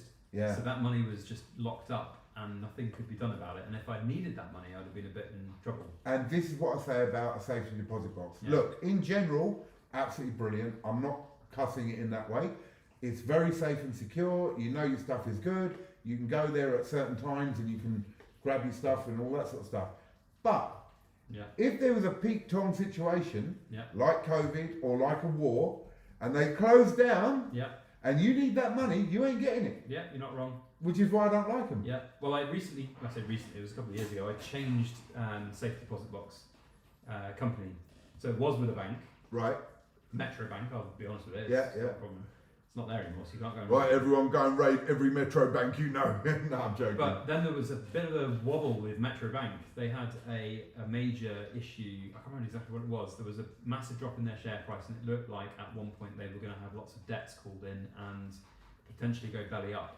And so what I didn't want to happen was then go belly up and have to go through the whole rigmarole of getting access to my box when the bank has closed or is in administration. Yeah. So I moved it to a different company.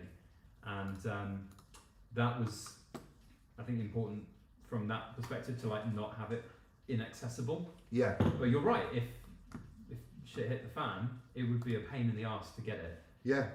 But at the same time, I'm a firm believer of having not all your eggs in one basket, and there are certain things that I just know I won't necessarily need for a long time. So I'd rather have it in some secure storage. Yeah. For now. No, I get that. Or at least until I retire from YouTube and then go off hide into the insignificance of this world, and then I can just sell it all and do something with the money. I don't know. Yeah, yeah. All right, let's have a look. We've got loads of little messages here. Will half sovereigns become more popular given the rise in... I think they would. Yeah. Personally. I wouldn't be surprised if you'll see more bullion quarter sovereigns come out from the Royal Mint in due course. I don't think they make them actually currently at the moment. Just Bullion versions, I think. Well, maybe they do a few. I don't know, but I think they're going to come out big in quarter and eighth. No, I think they make the quarters. I just don't think they make the eighth. So I think the eighth sovereigns will come out, which will be about 1 gram of gold. And I do think those will come out. I think a lot of the mints are going to the fractional sizes because they know people can't afford in general 1 ounces, 2 ounces, and all that. It's mad. Interesting one from Rory. He says, I mostly go for sovereigns. I buy the proofs because they're not much more than the bullion sovs. But they're a fair amount more, aren't they? So this is the thing. At the moment, the market for proof coins, for like 90% proof coins, is really lucrative to pick up some great deals. So when prices are high like this, it's difficult for people to justify spending so much money on a proof coin, brand new from the mint. Yeah. And so these coins can be picked up at really good prices, and then you might find that in 5 years' time, the market changes. If the economy picks up and everyone's got more money in their pocket, more spending power, collectibles will start coming back into fashion a bit more. Yeah. And these kind of things will start picking up again, and that's when you can cash in on some of those good returns. So right now, there are a lot of opportunities to pick up some really good proof coins at dirt cheap prices, in my opinion. Yeah. If you already own those and you're thinking, oh, my investments are not worth what I paid for them, just hold them and wait and see is the honest answer. Yeah. You don't lose anything until you actually sell it and realise the loss. So I think what you're saying is if you buy a proof from the raw mint right now, you are going to pay that extra, quite a bit extra. But if you're buying it on secondary market, you can get some great deals, correct? Yeah, for sure. Yeah. No, I mean, it's one of the reasons I stopped buying a lot of stuff from the raw mint, not counting all the other bloody reasons why the raw mint lost my customer, but that you could just buy some of these coins 3 months later from second-hand market for a lot less. So here's an interesting one. I'll let you answer it first, then I'll give my answer. Sandy asks, does it make sense to stack 1 gram gold and then trade it for larger when you have enough? Yes and no. It again depends on what you want to achieve with your gold stacking journey and the risk. Yes, you can piecemeal save along the way with the 1 gram, but if you buy a premium item like a 1 gram gold bar and then sell it all for not a premium, you're going to lose out. So you'll have basically spent more money on your 1 ounce gold than you would have done otherwise. That's the difficulty. So I think back in the day, you could, if you couldn't afford to buy a 1 ounce coin, you could buy your smaller ones and then change up to the 1 ounce. Yeah. But, bruv, I think nowadays it's not worth it. And I'll tell you why I say that. Let's say you're paying 105 for a 1 gram gold, right? And then you get all of them together and you change it to the 1 ounce. Yeah. I swear to you, right now, you are picking up 1 ounce coins for spot. Less than. Right, less than even, but spot in general, right? You can go on Silver Forum or any place like that, or Stacker Social, and if you find a 1 ounce, in general, they're going for spot. 100%. Right? So, back in the day, it might have been worth doing it because you couldn't get all the money together in one go to buy the 1 ounce. Nowadays, I'd say no, it's not worth it because that 1 gram will hold its premium a lot better than the 1 ounce. 100%. So, I don't think it's worth changing up. I think just buy your 1 grammers and hold on to them. 365 says he's got some of his silver buried in the woods. Well, I wouldn't be surprised considering all the other things you've done with your silver 365. Well, he had some in the toilet. You see, we all know about you 365. You think we don't watch your videos, but they're so off key that you can't help watching some of his videos. I would not be surprised if a random badger just burrows through your silver stack at some point, and then 10 years time you'll be a bit sad. Benson asks, is it good to have a graded piece of gold, and does it make it more desirable? All right, I'll go first on that one. Go for it. Again, yes and no, right? I have got some graded pieces which are absolutely amazing in gold, and I know other people who have bought gold and then got it graded, and yes, you get a premium for it. Those premiums aren't as high as what they used to be a couple of years ago, I would say, but definitely there are certain pieces, if you pick the right piece and you get it graded, yes, it could go, it will have a bit more value, but not as much as it was a couple of years ago. Yeah, it so depends on the coin and the grade as well. And if you have the top pop coin of a really desirable thing like the Queen's Beasts proof completer, then you'll get massive premiums on it. But at the same time, you could have a PF69 in the same coin and it would be worth thousands less. People pay for that top grade. So the only thing I would say about grading, if it's like an old coin or a coin that is quite commonly faked, like old pre-33 gold and stuff like that, then at least having it graded allows people who you might sell it to know that it's real. So, you know, sometimes it might be worth spending the 35, 40 quid it costs to grade a bunch of coins just so that you can have an easier time selling it at the other end, and there's no doubt that you're going to be accused of selling a fake coin because it's been authenticated as real. So that's one thing that is good about grading. Yeah, I've got a nice box in there which is all full of graded coins, and I like them. I like having a few, but I wouldn't go mad with it. But I do. You can go down a rabbit hole with any of these things, and I think it's, you know, certain things good, but should you grade every silver Britannia you get? No. Robert asked, how much does your safety deposit box cost you? It's guys, it just comes out of the direct debit every month. I think it's about £25 a month. Okay. So it's not a huge box. Yeah. And you can get different sizes boxes. I did look at them in Metro. Yeah. And they had the display of all the different sizes. I think the cheapest one was like £15 a month, and the most expensive is about £45 to £50 a month for the big kind of shoebox size ones. Right. And I've got one of the medium ones because it's just, you don't need that much space for gold, which is another great thing about gold compared to silver. If you fill that box with silver, you've got peanuts in it compared with filling it with gold. So, it's not that expensive. The only problem is they're not very common here in the UK. Like safe deposit boxes are really common in the US. Yeah. But they're just not common here in the UK, so they can be quite difficult to access. The thing I liked about Metro Bank was it was a 24, not 24/7, but it was 7 days a week, 9 till 5. Which is pretty good. Yeah, like on a weekend, you can't get better than that to go in and get it. Yeah. We've got loads of lovely questions coming in at the moment. Would you prefer 2 half sovereigns or 1 full sovereign? I don't know. Ask me again in like 2 years' time when gold's £5,000 an ounce. I'd probably say the halves. I love a full sovereign. Yeah. It's just big enough to be cool, but not too small to be like lost and insignificant, if that makes sense. Shiny Silver says, do you think it's worth getting 2.5 gram gold bars or better to stick to 1 gram?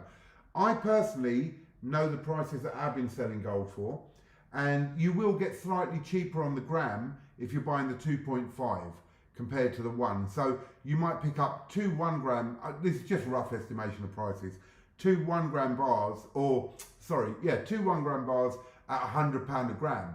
And a 2.5 you could pick up for maybe $2.15 or something like that. So 2.5 is still good. I think people are willing to pay that sort of price. So you're really good. I would prefer a 2.5 to a 1 gram, personally. I think having the range is also quite good because you shouldn't really be dipping into your gold stack to pay bills and things, but if you ever do need to pay a bill and you've only got 1 ounce gold coins, you need to pay 500 quid for a boiler service or something, then you're selling a 2.5 gram coin to pay for 500 quid. It's not worth doing. But if you've got a 5 gram gold bar or coin or something fractional, then you can pay that bill with just the one thing and you don't have to dip into too much of your funds. So that makes sense. A bit of versatility is always good. Yeah. Where are we? 365. Don't keep all my... Alright, okay. Never buy the proofs from the mint. I get them from Atkinson. Yeah, again, Rory says he never bought... Yeah, I mean, that's the state of the market right now. Royal Mint, very high prices compared to Atkinson's and Chards and all that lot. It's like Cobra was saying though, when you're buying these premium items, you've got to pick the winners. You've got to learn what's going to be hot, what's going to be not, and what's going to be like desirable. And if you can make that informed decision, what I like to say is if you buy 10 proof coins, 7 of them you'll make even on. It won't do anything for you. 1 or 2 of them you might lose a little bit, but that 1 out of 10, which makes you a proper mint return, that's why you do it. And so it's about averaging across the whole 10. Yeah. 365, question for you both. Do you invest in paper, gold and silver as well as physical? You go first. No, I don't invest in paper, gold or silver. I'm a firm believer in if you don't hold it, you don't own it, quite frankly. I'm exactly the same as you. I don't know. It's just like numbers on a screen otherwise in many ways, and there are some versatility things that are good for it, like storage, security, safety, that kind of thing. Great, and also premiums. Like if you're just buying a silver ETF, you can buy pretty close to the spot price of it. So there are some good things about that. But I don't know. I just find that the physical stuff is much better for me. Also, it's a lot harder to like liquidate, which is a good thing if you're trying to save money. So like if you've got like a little portfolio on an app or something and you need some money, oh, it's gone, you know, and then you can spend that money. Whereas with gold, you have to make the effort to sell it. You have to go and contact the dealer. You have to send it into the dealer, get it. You know, it takes a 24-hour minimum period for you to get that money in the bank. So it's less like spur of the moment thing. You need to go and. Totally agree with you. The other thing is, look, paper, silver and gold has its benefits in the way of you can instantly buy or instantly sell at the price it's at the time. So if there's a massive spike, like today we actually saw gold go to 2,700 and then it dropped back down to 2,688, 2,690. So you can instantly sell it, but I do not like it. Again, I don't trust a certificate basically which you're being given for gold which they reckon they have. You can't cash it in that way and say, right, I want my gold physically. I don't like the idea of it, but it works for some people. If you're trading on a daily basis, yeah, it may work. Me personally, no, I don't like it, so I don't hold any. But nice question, like that one. Where are we? Blimey, blimey, blimey. Thank you. Silver Stag has just sent me an email and hopefully he'll get his little Cobra round all sorted and then you can put it in your box, Cobra. Cool, no problem. Where are we? Da-da-da. Benson says, I do have a PF70 gold half-ounce Britannia and I'm hoping it'll be worth more in the future. Touch wood, bro, yeah. Rory says £2.61 to rent a safety deposit box a month in Canada. Bloody hell. We should move to Canada. Yeah, innit? That's a wicked price, Righty. man. Shiny says, I have a mix of weights, but all depends on what I can afford at the time. Absolutely, bruv. Yeah, it's not a church bell. We're in my office, which is in the historic dockyard, and we have a bell here that goes off all the time. Atkinson's are great for gold. Yes, they are. The bells are this tower that we have here. We've got Robot Toaster that says, how do you know what collectibles will increase in value in the future? If we knew that, we'd all be millionaires. I was going to say. But I've always said like a rule of three, which I think you've basically said, but without calling it the rule of three. So mintage is really important. Not too low, not too high. The theme of whatever it is you're buying is really important. Is it something that other people can relate to? Is it something that they will enjoy? Is it like a comic related thing? Is it got a cult following like Star Wars or whatever it might be? Exactly. And then the last one is there a little bit of hype about it? Is there a buzz going on in the community? Is it desirable? Is there somebody, you know, are they being sold on eBay? Are the flippers out and the brigades out looking at it and going, is this going to be something to look at? Which is like these Queen's Beast programmers here, you know. As much as I hate their existence, there is this flipping market for them and people are making money on them. So, you know, it's difficult to get to grip with every single collectible that comes out, but if you generally use that as a barometer, then you'll have a better time with it, I think. I agree. You can never know for sure. There's no way of knowing for sure, but definitely exactly what Backyard Bullion's just said, mintage, the mint, you know, who is the mint? Is it a popular mint? And what the actual thing is there a love for it by a load of people or is it just you who love it? So yeah, you can never tell. I do find often one good thing to look at is if there is a set coming out, the first one in general has a lot of potential for going up. It doesn't mean it definitely will go up, but the first one always has a lot of potential because it's not always seen straight away. Yeah. And so as the second, third and fourth get released, people are like, oh damn, I never got the first one. And they rush to get that first one and they pay the premiums for it. Yeah. So the first in any series, in general, is a pretty good way of getting something which you pretty much know will increase. Again, it's got to be a popular set, not just anything. Sure. Okay, where are we? I'm sort of trying to keep up with it all. Shiny, the cheapest safety deposit, yeah, seen that. Still didn't get an answer on half sovereigns or full one. Well, we did that one. Yeah, we did, but we didn't actually tell him what we'd. I think personally, I would prefer 141 to 2 halves. Yes. Right? Personally. Yeah, I agree. Yeah. I think so right now. But Yeah. ask me again in 2 years when gold's at 5,000 an ounce. Yeah. How do you think Odin Thor bar would go crazy in price? Edward, so when the Odin came out, that was the first one, I didn't think it would go that mad in price. I didn't pick up on it, and I paid extra then to get the 10 ounce antiqued Odin bar, which went up in price quite a bit, because once the Thor came out, people did exactly what I said. They were like, oh damn, I really like this. What was the first one? The Odin. The price had gone up. Yeah. So again, you can miss them, you know, like something comes out and you don't think it'll be all that, and so you don't go mad for it, and then all of a sudden you're chasing it again. Steve Davis has asked me a question about whether I bought the 1 ounce gold flowing hair coin from the US Mint. I haven't bought anything from the US Mint ever. It seems inaccessible to me here in the UK. So they're lovely coins, quite expensive from the US Mint. They're rivaling the Royal Mint in terms of their premiums, but there are some coins that they are making big bucks on the flipping market for people. So yeah, and the flowing hair was one of them. And the flowing hair was one of them, big bucks. So, yeah. I was told about that by my good friend, well, both of our friends, Empire. He mentioned it to me. He said the flowing hair, this and that, and I didn't go for it because I just felt it's US Mint. I don't really know much about it. The market may not be the same over here, even though you can still sell it back to someone in America. And I didn't go for it, and it went up nice. Yeah. So, it is what it is. Yeah, I know Steve got one. Hindsight is a wonderful thing. Yeah. I missed out on the Una and the Lion. Right? It was, so people don't know this, but when it came out, it was a flop. It did not sell for like 3 weeks on the Royal Mint's website. It was there for 3 weeks, and then it sold. Finally, it went, and I kept looking at it, going, "Oh, it's very nice," but it was like $4,500, even more, I think, at the time. And I was like, I just can't justify dropping that much money on that coin. And then it went parabolic, and I was like, I've been staring at that coin for 3 weeks, every morning checking whether it's been sold out. Even thought about making a video going, it's a complete flop, nobody's buying it. And then it went to, what, £70,000 wow, for a 2 ounce gold, I think was the highest confirmed price. Mental, for sure. Logistics, hello Cobra, and all. Sorry, I've only been watching, I'm on new meds and I'm like a zombie, but once I'm used to the meds, I can... Logistics, don't ever apologise for that, bro. I hope you're okay. And yeah, you take your time and get good with yourself, bro, and I hope your health gets better.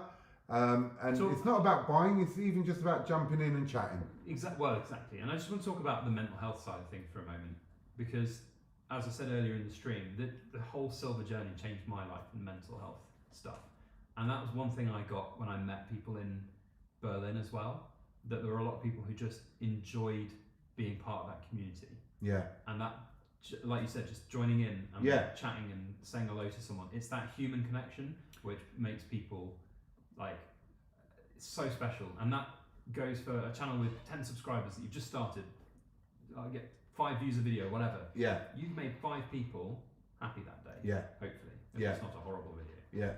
But if 5 people have watched it, it doesn't matter if it's 5 or 5,000. If one person watches that video, is inspired to do something good, or has a better day because they've watched something, that's like super cool. Absolutely. And like amazing. And that's what I say with the auctions. Look, even if you're not buying, please don't think you only have to come in at the auctions on a Friday to buy. You don't. It's just a night where we have fun, we chat, laugh, joke, and, you know, sell a load of gold and silver if you want to buy it. But the main thing is that we all get together and have a laugh. So, yeah. AB, do you know where I can pick up a SpongeBob gold bar? Thinking of picking it up payday. Ha! I've got one right there. Go and show him it just to make him jealous. The backyard bullion glamorous. I was selling them before. I will try AB and see if I can pick some up for you, or pick a few more up. I don't know if I can. They sort of come out, they sell out. Yeah, what are these going for now? They were going for 150.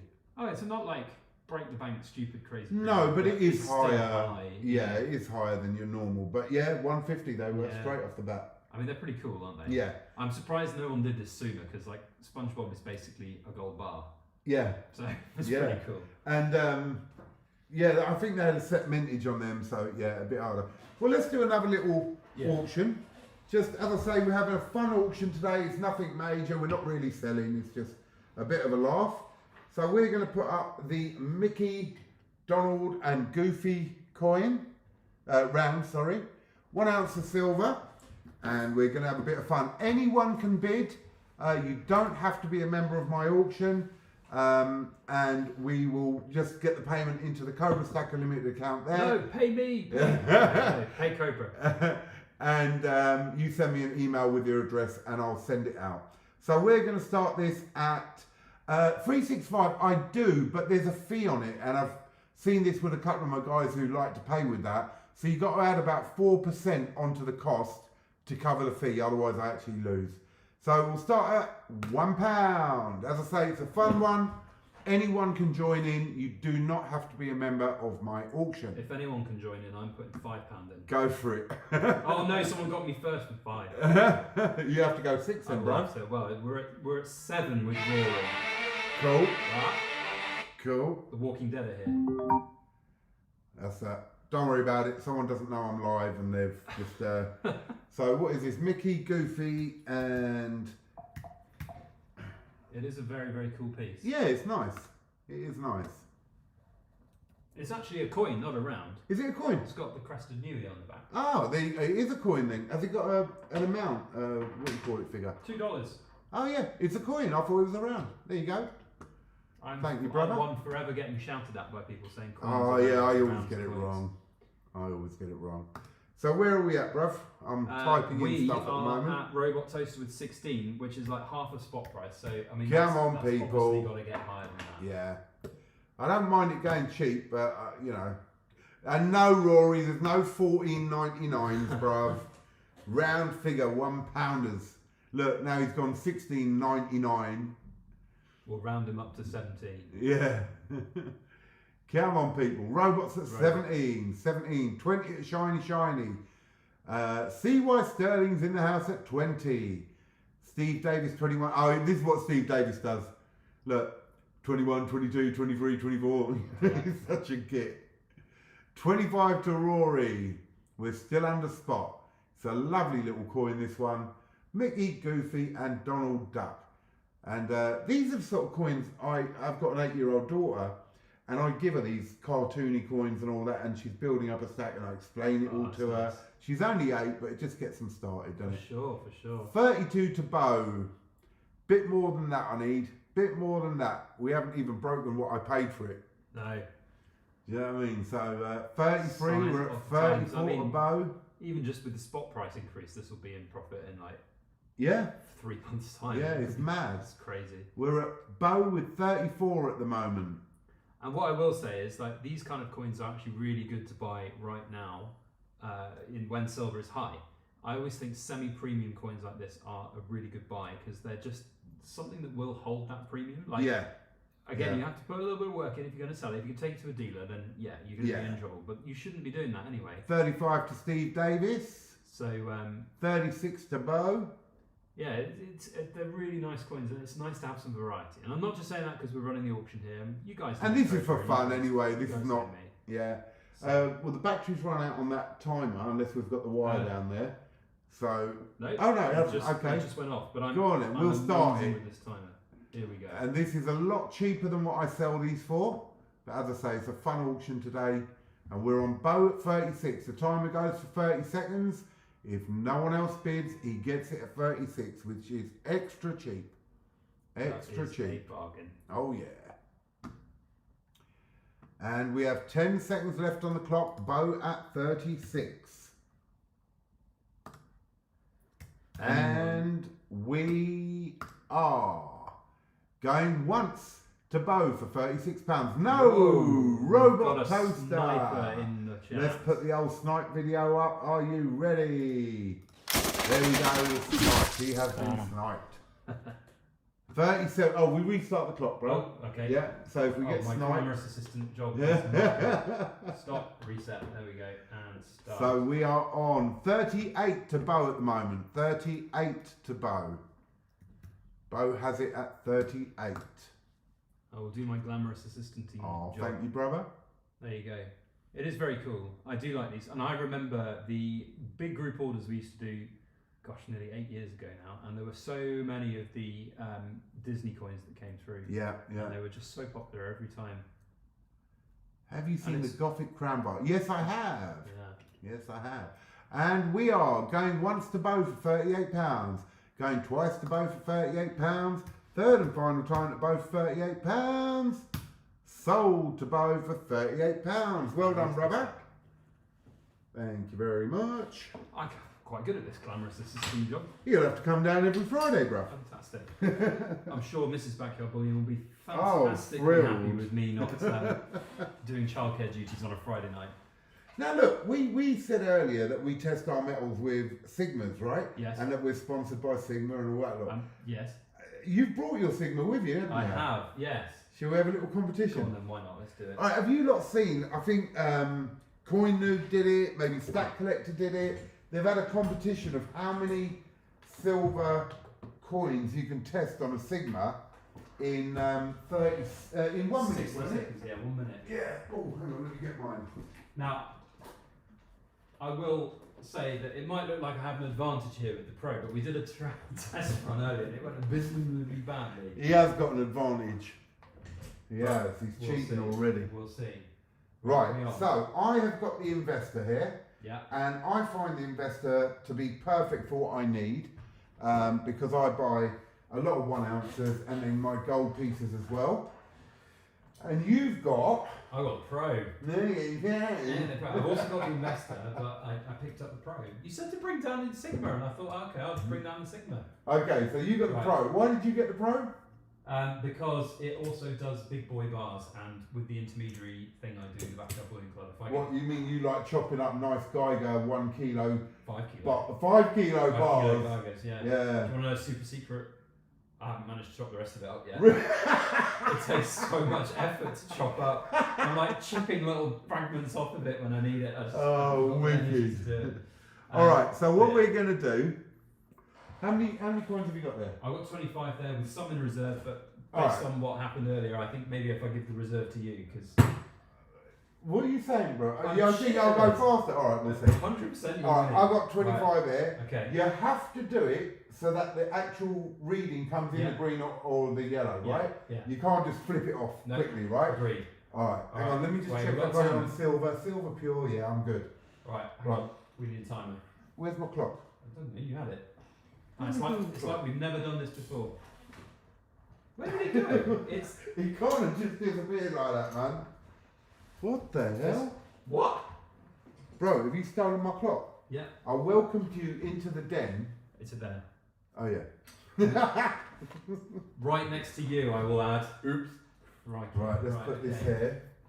Right, but guys, we have got 1 minute to try and do. What was the record? 27. I think it was like 27 from Coin Noob, wasn't it? Right, okay. So we've got 25. We're probably not going to be as quick as him, but we'll see how it goes. You ready? Ready? Steady, go.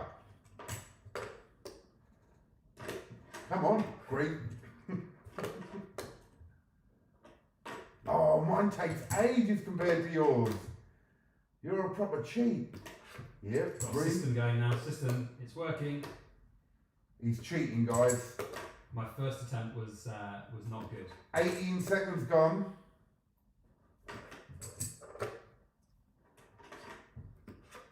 Where are we going? 30 seconds gone. Oh, I don't know. Oh, if I'm gonna beat mate. it.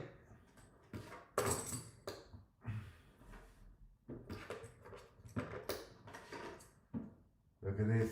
I can't see exactly what you're doing. I just feel that your hands are moving quicker.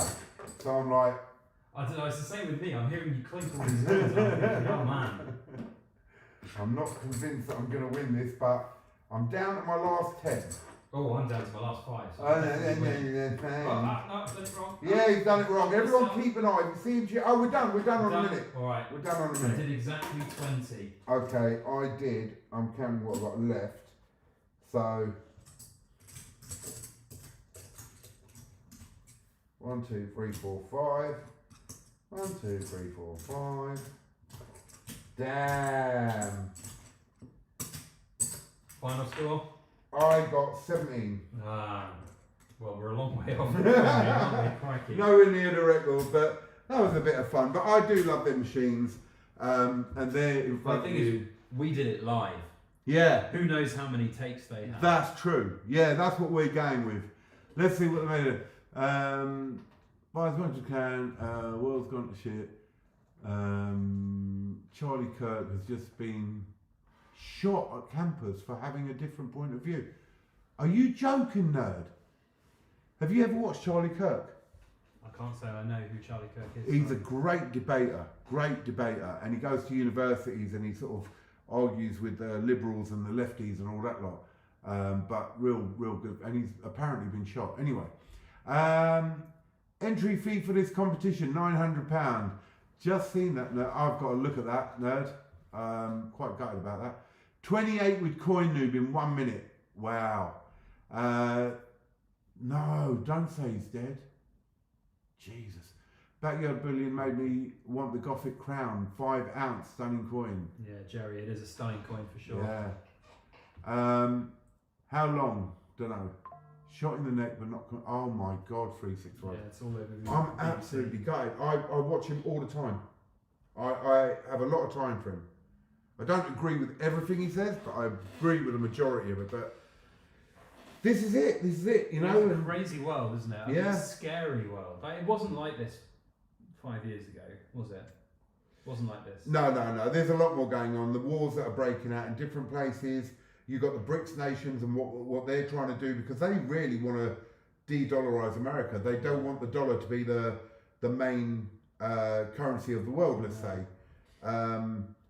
Gold is coming back in force in these countries. Trading gold, the Chinese yuan is becoming more and more powerful. Yeah. They're looking at backing the Chinese yuan with gold again.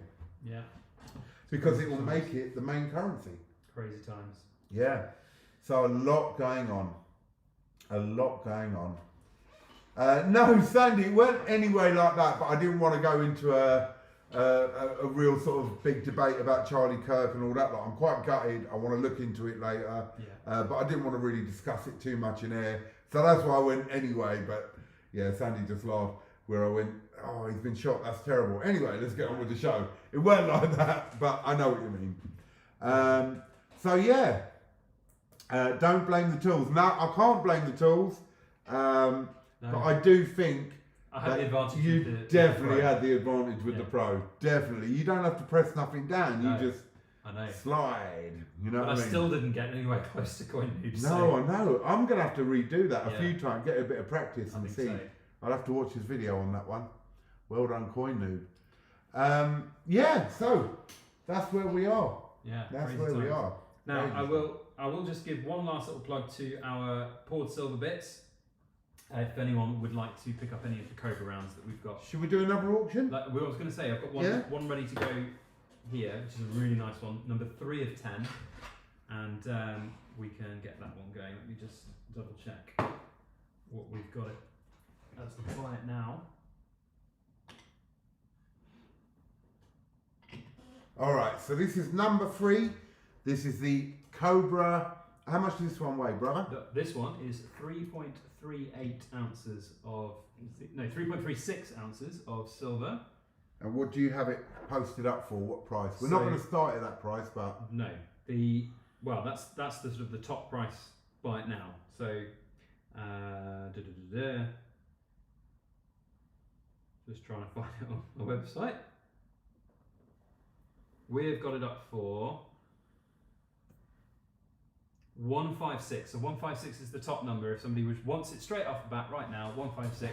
And if you've got one of the one of the Cobra boxes or envelopes, what do you call it? Yeah. Then obviously it's going to be combined. Yeah. with So that, if you are a member, then I can just whack it in your box and I'll post it out with your next postal thing. But if we do the auction, let's just start it at 120 and see where we go. All right. So we're starting this one at 120, and this is 3 ounces, 3.36 ounces of pure silver, hallmarked with beautiful little ripple lines to commemorate our little stream here today. Number 3 of 10. with today's date on it. 10th of the 9th. And Steve Davis is straight in there at 120. And there's that beautiful Cobra, beautiful snake. on that hand-poured silver piece by Backyard Bullion. So Steve Davis at 120. Come on guys, let's give Backyard Bullion a bit of support. He's travelled all the way down here for us. From that undisclosed location. From that faraway place. That's all good. 125 to Edward L. Remember guys, when I bid you don't. Ignore him. When he bids, bid harder. Don't let him win. Steve Davis at 126. So yeah, you looking forward to Berlin, bruv? I am actually. Yeah, any secrets you can tell us? Because I know you, like me, I go around and I talk to a lot of the people out there, the mints and all that, but you are right in there with them. Yeah. So some of the secrets I can't tell you because I'm under NDAs. But there are going to be, I think, quite a lot of really cool things going on at the World Money Fair. Wicked. And I think this year there's going to be a lot of people going from what I see on Stacker Social. Yeah. So it's grown each year. The first year there was only 3 or 4 of us. We linked up on that one. Yeah. We were in the same hotel. 133 to Steve Davis. Come on, people. Let's push it a little bit more. And there was only about 4 of us from like the YouTube community. And then last year, I think we had probably about 18, 20 of us. Yeah. And we all linked up and had a drink. The first time I went was... Rory at 130. Yeah. Rory at 134. And 135 is back in. 135 to Steve. So the first time I went, which was the year before we all linked up the first time, it was, I don't mean this in a horrible way, but it was blissful because like nobody knew me. Yeah. Because I hadn't met people, so they didn't recognise me. Yeah. They could only maybe recognise my voice. 136 to Rory. Walking around in blissful ignorance of everything around me. It was great. Yeah. And then the next year you were there. It was great. Oh, well, what are you saying, bruv? Yeah. Someone recognised me. And then the third year, it's really nice to meet everyone, but like at the same time, I like going there because it's just a cool coin fair. Yeah. It is amazing. It's the best that I know of. I haven't been to American ones. 137 to Steve Davis. Should we start that clock? Let's do that clock. I'm knocking over your beautiful That's all right. display. Right, let's get the clock going first. We are starting the clock. 30-second countdown. And we are at 137 with Steve Davis.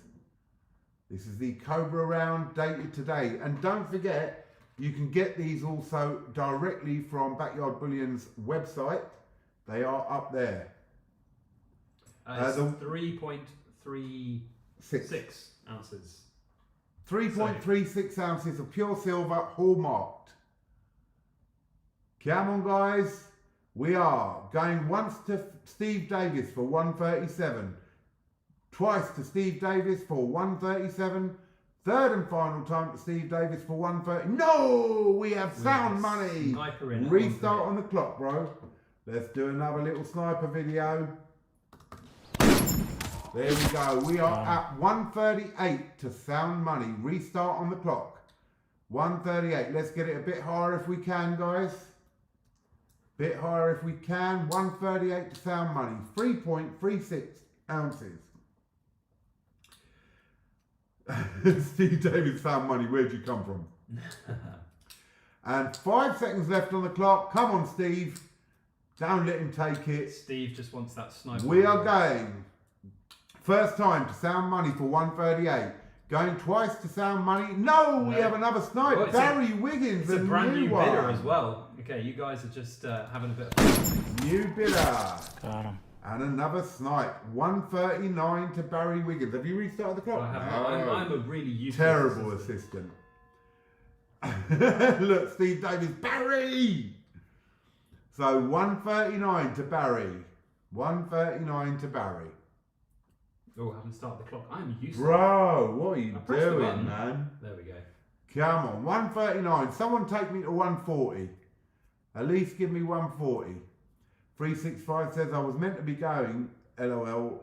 One bid before I head off. 140. 140 is for 365. Restart on the clock. 140 to 365. Come on, brother. Get this one in. Get this one in. 365 at 140. I'll tell you what I'll do as well. I'll say it right now because it's my piece. It's your auction, but it's my piece. If someone puts 145 in the chat right now, it's done. It's gone. Okay, well, there you go. First person to put 145 takes it. Or it goes to 365. 10 seconds. 145 straight up. Bid, and it is gone. 5 seconds. 145. Boom! It's Steve Davis. There we go. Fantastic. Steve Thank you very much, Davis. Steve. I appreciate that a lot. And thanks everyone for bidding. So, Steve, question is, would you like He'll it box staying with Cobra? He'll box it. And Steve, please don't pay Cobra. Drop me an email. Oh, wait, there it is. I'll box that for you, Steve, and you can deal. Coin Noob's in the house. Coin Noob, the man, the myth, the legend, with his 28 on his bloody Sigma. You just missed it. We did the Sigma challenge with me and Backyard Bullion. 365, thank you so much, bruv, for being with us. Really appreciate that. Talk to you soon. Finally, Steve put his big boy pants on. So, have you got another one for 145? Just straight up, first person to put it in there. Yeah, probably. Let's have a look. We've got... Just so that any of you want to get one can get one now. Bro, I got a pathetic 17, and I think Backyard Bullion got a pathetic 20. Right, but he was using a pro, so I think he's taking the piss a little bit, really. You know what I mean? I know, but the fact that I'm using a pro and I still didn't beat you, I think is hilarious. Yeah. Right, this one we can. So it's 3.48 ounces. 3.48, So 145 or well, it's yeah. a little bit heavier than the one we just sold for 145, isn't it? But I'll tell you what, let's go 145 and we'll match that. So if someone wants that for 145, buy it now. Buy it now, 145, just so you can grab it on the day. Oh shit! Steve Davis 145. Boom again. Barry Wiggins. Have we got one for Barry at 145? Go on then. Why not? There you go. There you go, Barry. This is a nice one. Well, I'll tell you what. Let's get it nice and close so you can see. There you go. It's got some cool little meteor strikes in it. 3.56. Number Right. 5 of 10. Barry, just confirm you want that at 145, bruv. 145. Barry, just confirm it if you want it. This one's for Barry if he wants it at 145. Definitely. All right, I will box that for you, brother. For you, Barry. So there are 4 left available. They are on the website, backyardbullion.com. If you want them, let me know. And what I will do is I will go over on the website right now and I will put some little discounts on them. Amazing. So that's nice. That's just a nice little thank you for everyone watching. Which numbers did I just give you? I need to take them off stock in case someone buys them. I can't see, bruv. So I've got number 1 was gone. Yeah. And then that was number 10, I think. Oh, bruv. Have a look just to make sure, yeah. That's number 5. Number 5. See, my eyesight is horrendous, man. And number 8. Fantastic, thank you. And just to make sure you got the others. Yeah, that's number 3. We've got that one already done. Brilliant. All right, And you got that one? Yeah. Number 4, yeah, that one's already gone as well. Fantastic. Yeah, 4 left in stock. Brilliant. Right, I will be putting some little sale prices up on there now. Nice generous sale prices as well. Wicked.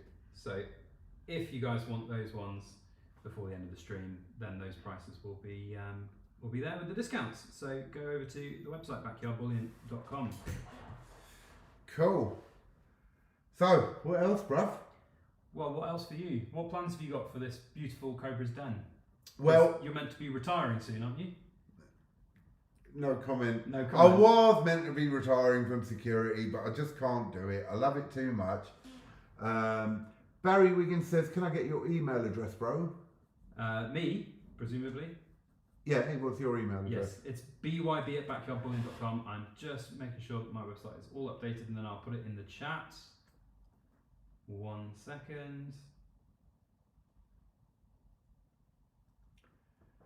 Right, there we go.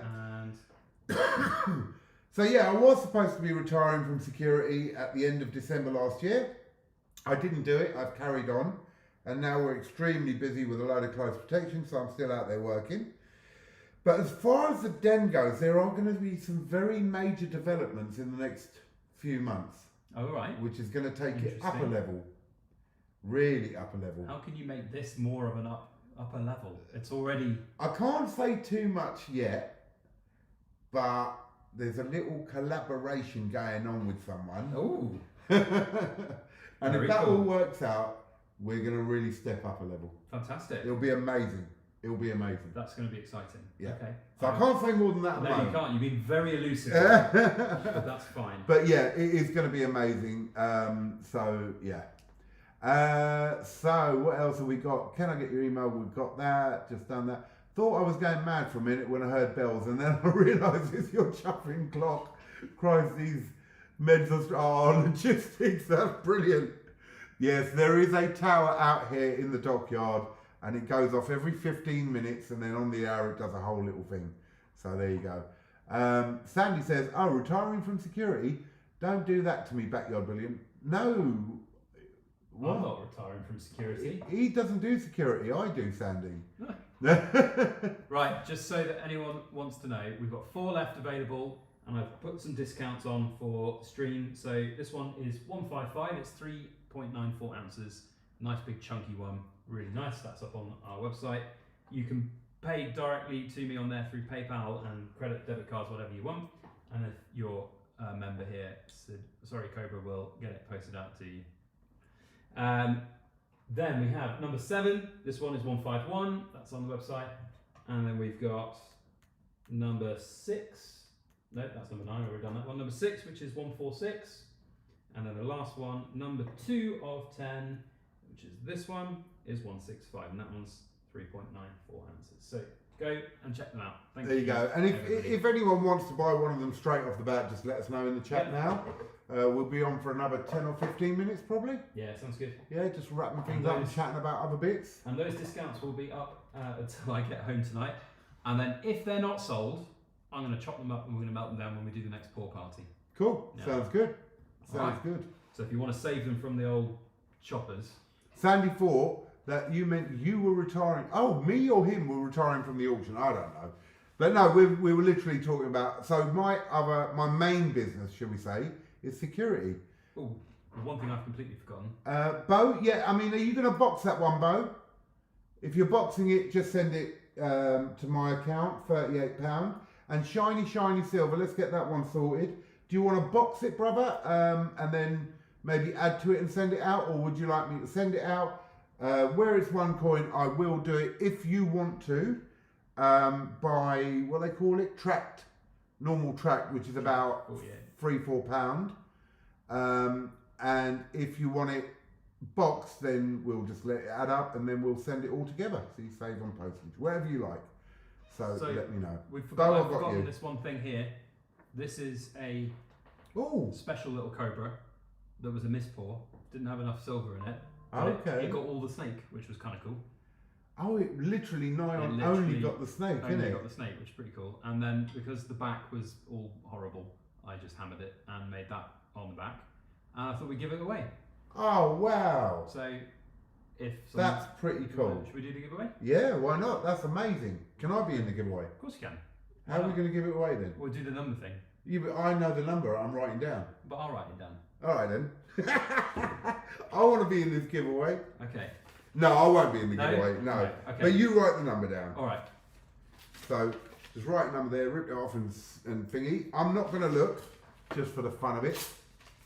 That's really nice. I like that. Well, hang on. I'm just going to make sure I write it so it's not visible on camera. That would be a bit silly. Right. What number? What should I do? So any number between 1 and 30. 1 and 30. Yeah. Okay. All right. Shiny says, I sent you an email with details, just send it out. Track, sure brother, just email. I'll tell you the amount, bro. If you want it tracked, I will do it for 41, bro. 41, so 48 plus 3, 41. And if shiny, you can send it to the account details on the screen there, COBRASTACKER Limited. It's a business account. And I will be able to send it out on Saturday morning, if that's okay, brother. If you need it sooner, I will, but I'll do all my posts on Saturday morning after the auction. All right. So shiny, if you just whack it in tonight to that, £41, and I'll send that out for you. No, I'm not going to, Edward, I was going to, but I thought, no, you know, the giveaway's for you lot. I would have loved to have won it because it's just different, isn't it? and I love cobras. But no, I'm not entering. I'm not entering at all. And yes, M&J, hello there, bruv. Very generous of Backyard Bullion. Steve Davis has just said, are you boxing Yes. both the BUIB rounds? Has he bought 2? Yeah. Did he buy 2? Yeah. Are we making sure we've got the... Yeah, put them in order of who bought them. You've written them all down? Well, yeah, I've written them down, but that was the first one that was sold. So that was both Steve Davis So and Steve that was for Barry. 2 and Barry. Yeah. And who was the first one? Where's me little... Because that's what I thought. No, there was the first one went to... Just want to make sure we've got the right amount of people. Got to find the actual... There we go. Silver Stag Stacker. So yes, Silver Stag Stacker. 2 to Steve Davis, 1 to Barry. So you need 4 over there. I've How got many 4 have you over there. You got 4 over there? Yeah. Man, we are like the best streamers. High five. You know that. How are we doing this? I don't understand. Amazing. Right, Okay. so So, Mr. Backyard we've got a Bullion. number hidden behind the cobra here, Yep. and I know what it is. No Number beers, how you 130. doing? Good to see you, hun. Right, so there is a number between 1 and 30 on the piece of paper there. When I type go, and only when I type go, you type in a number between 1 and 30. The first person to get the number correct, we will give this, we'll It's just a give it to giveaway. them. Yeah. I was going to do a spin wheel, but we don't need to. We'll just give it to them. Yeah. So, you're going to have to tell me the number. Yeah. Because no, I can watch. You will never see it. You're Why not not? going to... No, watch. All right. All right. Okay. No, do it. I'll tell you the number. No, I don't want to know now. Well, you're gonna bloody know, aren't you? All right. Ready, steady, go. Go. It'll start slow. And Oh, okay, there you were it right, goes. you were right, you were So you've right. got to really try and look for it. And then the first one you see, then we rewind and look to Yeah, see. it's been done. Yeah, it's been done. Stop. We've got it. We've got it. We've got it. Darren Rowley, number 18. Okay, we'll double check that because we could have missed one. So we look for the first number 18, and if my mods can also double check who is the first one to get it. Backyard Bullion reckons it's Darren Rowley. Let's have a look. I have it as, yep, I have it as Darren Rowley. Let my mods check. And once we get 2 more people say that it was Darren, so Bo says it was Darren, 1 more, and that is confirmed. Yep, Brilliant. Darren, well done, Fantastic. bro. Are you happy for me to put that in your box, bruv? I shall do that. Let me know. Fraudster, how you doing, brother? Darren Rowley, should I box that for you?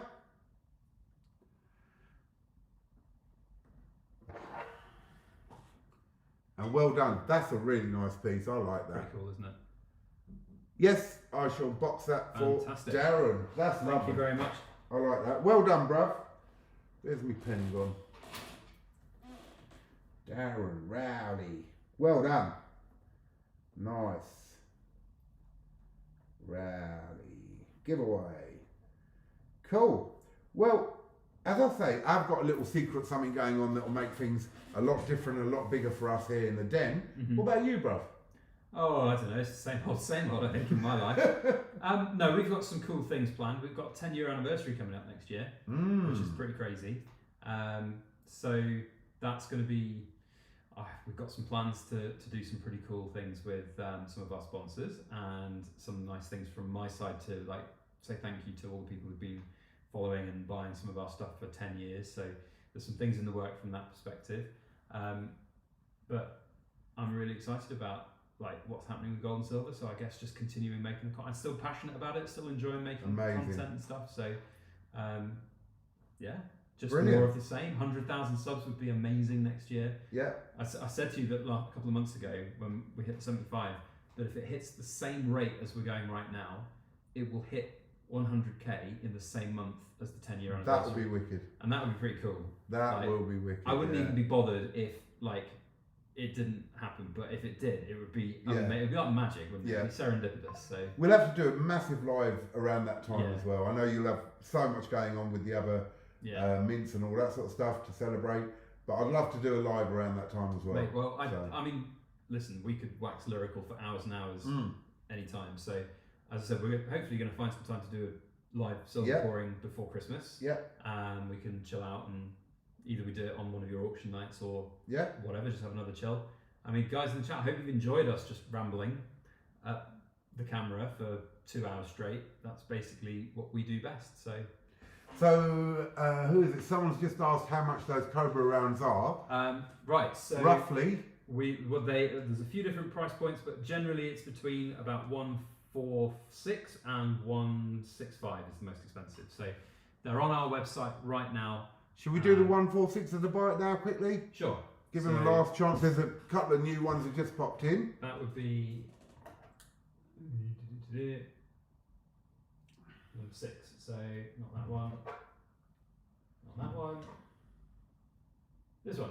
So here is number 6 of 10, special to commemorate our Cobra auction BYB live stream. Number 6 of 10, the Cobra's Den. So there it is, and that is right now 146. So if anyone wants it, just put it in the chat. Right now, first person put it in there. If you want it, 146, and the weight on that was about 3 This one is 3.58 ounces. 3.58 ounces of pure silver, hallmarked, with our date on it, with COBRASTACKER and BYB. 146. Lovely little pieces. And then basically, bro, I think we're going to call it a night. What do you reckon? I think it's time to call it a night. So I know where you live. You've got about a 15-hour drive, isn't it? It's not quite that bad. But, you know, it's nice I've been allowed out of the house. So this is a night off from the craziness that is young kids. So I'm happy. Well, I've really enjoyed having you here, man. It's been an absolute pleasure. No, it's my pleasure to be here. So, right. Well, if anyone doesn't want to buy it right now, then that's fine. Yeah, it's less than £41 an ounce. They are discounted from what I would normally do, but if they're not bought, then they're going to get chopped up and melted down for the live stream that we do. So it is what it is. Yeah. Poor Logistics is saying I'm getting confused using my phone, but listening to telly and chucking behind. Told you, meds are strong. Listening to us in stereo. That's the way to do it. Well, everyone is saying thank you, and everyone who's been there, thank you guys, because without you, we don't have the support that we would need to make all this possible. For sure. I've been doing this now about 3 years, and the support I've had has been immense and amazing, and I've made some very good friends out of it as well. Yeah, this one might be more up People's Street because it's got a lot nice, cleaner ripples. And this one is number 9 of 10, and that one can go as a buy it now for, bloody find it, what did I put it up for? For 155. 155, and that is 3.73 ounces. There you go, 155. So yeah, and I know you've had a lot of support, bruv, in your 10 odd years of doing this, or 9.5 years. Yeah. So yeah, massive thank you everyone. And if you like this type of stuff, let us know, and I'm sure me and Backyard Bullion will do some more things together. We'll do some exciting nights for you. And if you ever want to chat about some weird and wonderful things that's going on in the world of gold and silver, we'll come on here and do that for you. Fantastic. Cool. Right, anyone for that 155? 3.73 ounces, number 9 of 10, and that is the commemorative Cobra. Going once. Going twice. And let's call it a night. They will be up on the website for the next few hours, and then I will take them off when we get home, put them to one side, and chop them up next time we do a live pour. Wicked. And we can repurpose them. Cool. Well, guys, as I say, thank you so much. I've really enjoyed it. Shiny and Bo, Shiny, I got you. I will send it out. Bo, you are boxed with that one. Thank you, brother. And if you just get those payments across, anyone who got the Cobra rounds, please either get hold of Backyard Bullion or you've already done it, and he will sort everything out for you. All right. Thank you very much, guys. Thank you for having me. It's been awesome. And until next time. Great stuff. Take care. Don't forget, I'm actually, I've got a Whatnot auction. I'm coming back on Whatnot here and there randomly. So I've got Whatnot tomorrow at 5 o'clock. And then at 7:30 on Friday, we are going to do our usual auction every Friday night, 7:30 on this channel. And there'll be loads of stuff available. See you all soon. Thank you very much, everyone. Good night.